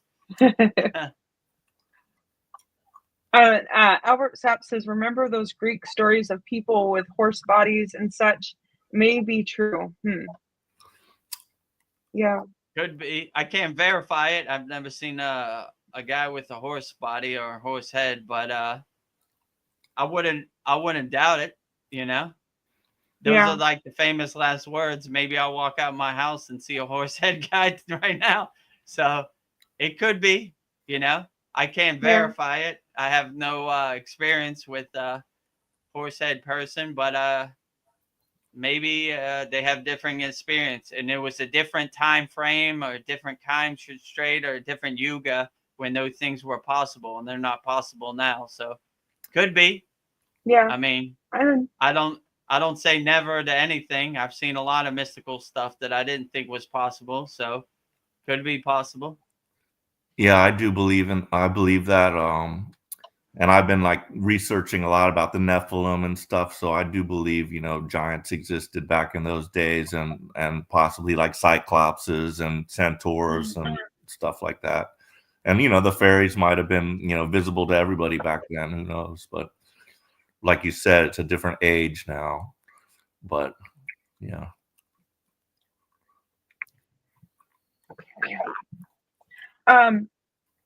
Mariana says Bigfoot or Sasquatch has the UFO connection. Yeah, I believe that. Could be, Like I told the story. I asked my guru when we're in a thin little tent in the Himalayan mountains, if we get attacked by the Himalayan Yeti, Bigfoot, what do we do? He says if the Himalayan Yeti has God divine power, then he is our brother, and he should come in our tent and have tea. So we respect the Himalayan. If the Himalayan Yeti, the abominable snowman, has a divine connection with UFOs, could be. He could be a interdimensional traveling being. Sounds about right. Maybe the UFOs are interdimensional. Who knows? Yeah. Whatever So Albert resonates with you, that is the best. All right, go ahead. Yes. Yeah. Oh no, I was just like, I had to look this up. Albert Saps says yes, the best is yet to come. I didn't know what all these letters meant, but now I do. The best is yet. I guess that's true. TBYTC. The best is yet to come. Yeah. I'm like, what is he saying? I had to look it up. He has that teenager, how could I say it, slang, right? Sometimes my daughter sends me a text and I'm like, what the hell does this mean? LAFMO? I'm like, what does this mean? What are you trying to say? Just tell me straight, like, what? I mean, it took me a while to fill out what LOL is. I had to ask her, what's LOL mean? I don't know what that means. It means laugh out loud. Oh, why don't you just write laugh out loud? Like, save me some time here. A time bandit, I don't know. Sandy says, wow, amazing, Albert. And I think this is to answer your question, Paul. Albert is from Germany. Oh, okay. You spelled Germany wrong? Yeah. Germany. Yeah, Germany. Germany. Where you from, fool? Germany. Germany.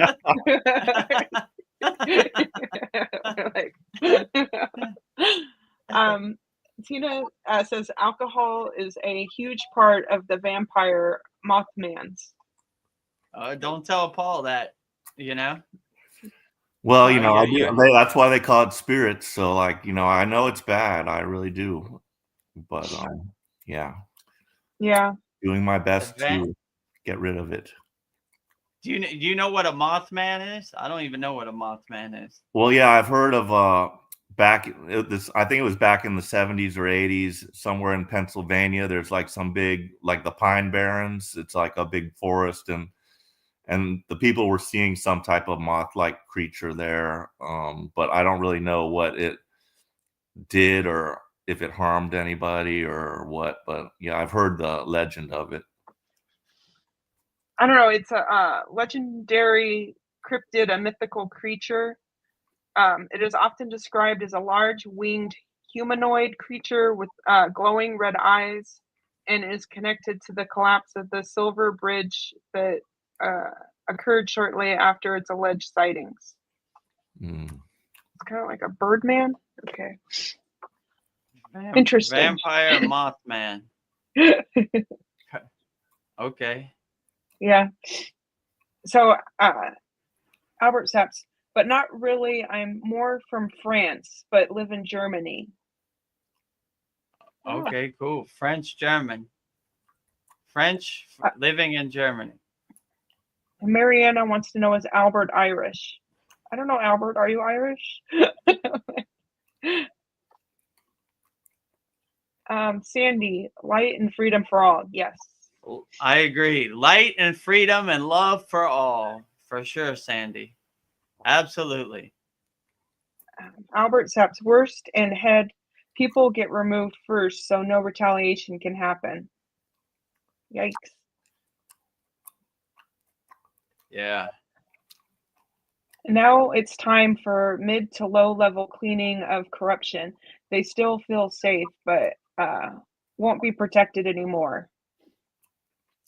No more protection for the Yeah. low level frequency beings. I Hurting think children, harvesting energy, trash. Yeah. Yep. Boo. All the Epstein's List people are going to pay for their crimes. I hope Yeah. so. Don't Yeah, hurt where any lower frequency innocent souls. Boo. Losers. Right? Your football team Boo. stinks. Last place. All right. Losers. Hey, Ma Durga. Okay. Hey, Ma Durga. Hey, I don't know what he means, but we love Ma Durga over here also. And Sandy says, don't feed the fears. Yeah, Yes. don't feed it. Absolutely. Don't feed any fears. In yoga, they say be fearless every day, my friend. Because when you lower your frequency on that fear frequency, you're opening the door for them to come in. Stay on the high cloud, they can't reach you, you know? Stay on a higher frequency. Laugh at them like the joke they are. I like when Babaji says in the voice of Babaji, death is a joke to me. I am the death of death. So if we can laugh at death, we laugh at these lower frequency, I don't know what you would put it, bottom dwellers, you know, like these dirty, you know, hurting children, the worst, the lowest of the low, right? Yeah. The super loser, right? Negative loser, you know? What kind of person hurts a lower frequency being? The lowest of the low in my book, you know? However money you have in the bank doesn't mean zero. You're still low. Yeah. Your money doesn't make you more important. I think Sandy says 2 to 3 inches tall. I think she's referring to the fairies. Yeah, sounds about right. Yeah, probably. Maybe mine was a little bigger, but sounds about right. It could have been that small. And then Sandy says, right, we're all divinely guided and protected by Om. Absolutely. You can never go wrong with the primordial sound of Om. Oh, and Tibor's here. He's good to see you all. Namaste. Good to see you too, Tibor. Namaste. Thank you for joining us.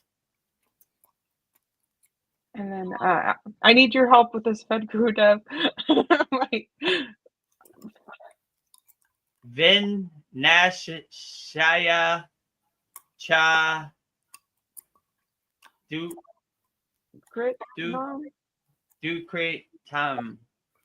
Oh, okay. Maybe you could spell it out in American English. That's some kind of mantra japa. He says in this text it is described by the Bhagavan Sri Krishna's one of his duties that he must perform as God and Savior. Yeah, well, we definitely love Krishna, the Bhagavad Gita over here, like the supreme science of yoga. That's why I like when he says that in the Bhagavad Gita. So, yeah, Krishna is definitely a beacon of light in the Kriya yoga tradition. That's probably the first time yoga was ever mentioned in a spiritual text, the Bhagavad Gita. I could be wrong, but yeah. Yeah, he says in this context, the Visha Shaya Cha Dushkritam means the destruction of why can't I talk? Injustice and evil to establish justice and peace. Yeah. Destruction. I hope Bhagavan Krishna is right. Let's destroy the destruction to evil and to restore justice and peace and morality. And Albert says it is an important aspect of the teachings of the Bhagavad Gita, which emphasizes the importance of justice and morality. True, absolutely. So, Lord Krishna definitely knows what he's talking about, for sure, 100%. Jai Lord Krishna. Oh, Veronica, do you got to go soon? Yeah, and we have a lot of people backstage, 12 people. That's how it always works out. When we start, we have one person, but then by the end, we have a lot of people. But yeah, if we didn't get to your question, send your question in next week. We'll answer it. Yeah. We're here every Wednesday at 9 p.m. Eastern Standard Time. We usually go for like 4 hours, so we'll answer all your questions.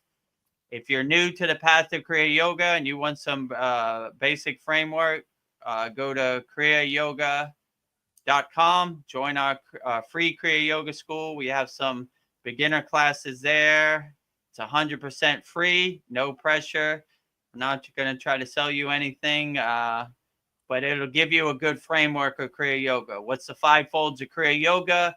Who am I? Vedagurudev. How did I get named Diksha? Who's my guru?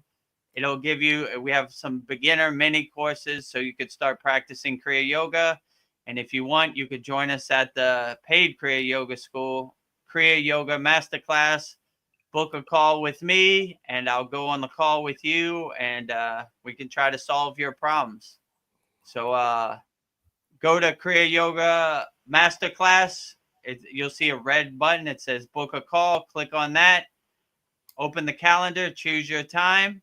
And then I'll come on a free call with you, no pressure, and try to help you overcome whatever you're going through in the present moment. And if you like the value we have, join Kriya Yoga Masterclass. And Veronica and Paul are all actual members. Donnie, who was on here earlier. So these are not paid actors. These are real actual members of our Kriya Yoga School Masterclass. I would be the worst actress. Yeah, we couldn't act if we wanted to. This is not a make-believe story. So yeah, we have every Saturday at 11 a.m. Eastern Standard Time. We have a live class. You can come on there, ask all your questions. Feel free. So I guess before we wrap it up, is there any other questions? There's 2 more comments. I'll just read them off real quick. Okay, great. There's more than I thought. Sandy says, actually, you're right. She was about 3 to 4 inches. I suck at math and measurements. So the fairy. Yeah, when I saw a fairy, it was in the distance, so I couldn't really gauge how exactly high it was, or I was just enjoying it for what it was. Oh, cool. Some lights and some wings, nice. Gonna have good dreams tonight. Yeah. Sandy says Krishna is also connected to music, frequency, and healing. I did not know Absolutely. That. Krishna got his flute. So if you see his statue, he's holding his flute. So Krishna is a supreme god of music for sure. Mariana says, I gotta go. My daughter has to sleep. She's asking me who's the Mothman and if he lives in the Appalachian Mountains. Well, I hope the Mothman doesn't live in the Appalachian Mountains, because that's where my mother lives, in the Appalachian Mountains of Georgia. So, Yeah, get your daughter to bed, Mariana. No need for dreams of the Mothman following her into her sleep. Mothman is not important. He's a loser. Loser. Loser, Mothman. Go You away. spit on your Swaha. Swaha, Mothman. Waha.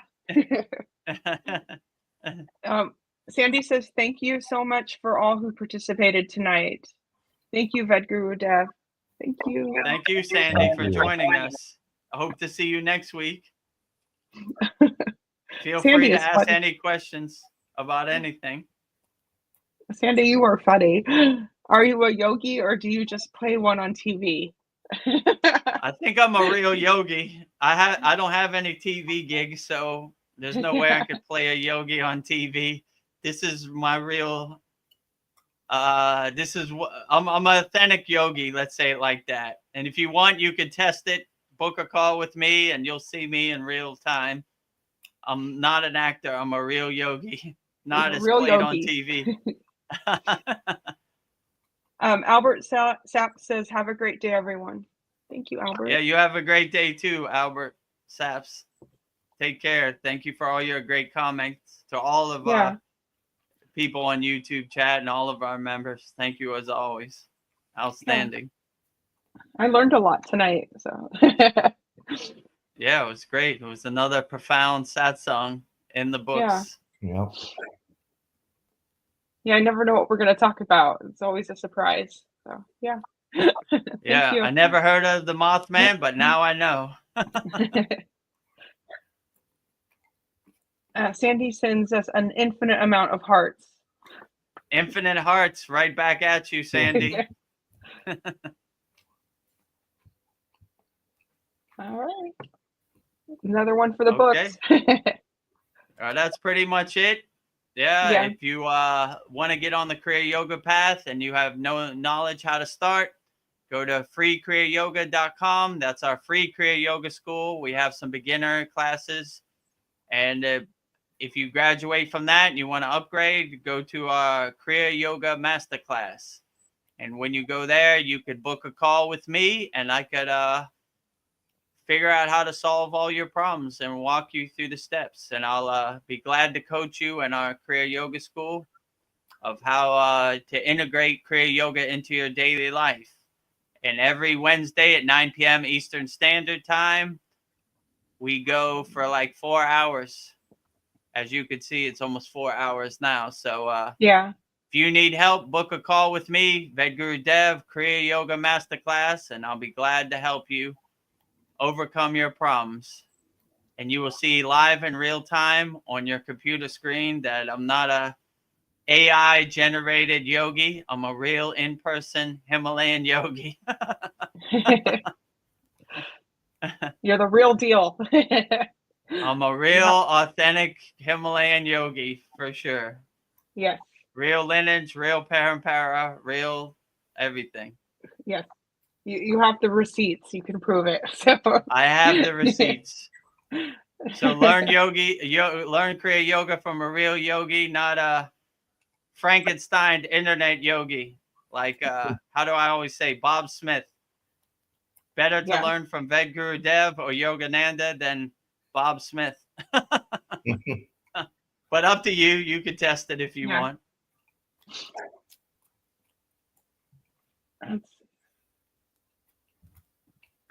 One last comment from Albert. He says +1.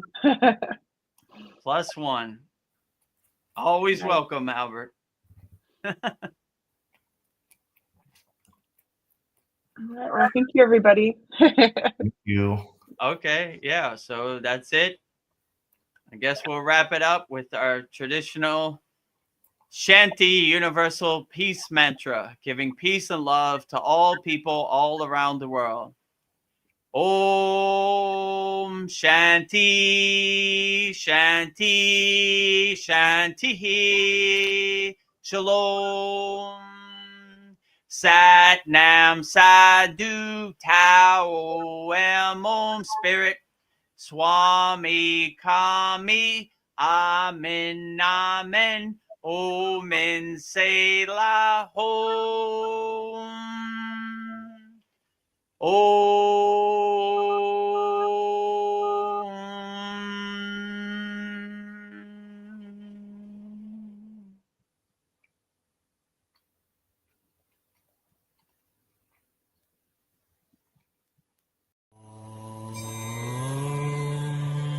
Kriya Babaji Namo.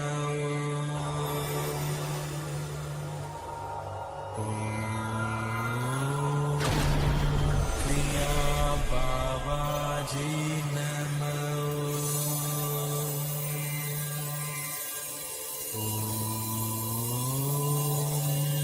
Kriya Babaji Namo.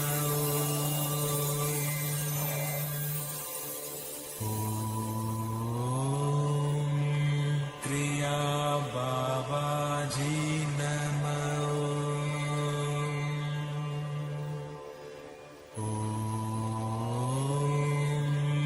Kriya Babaji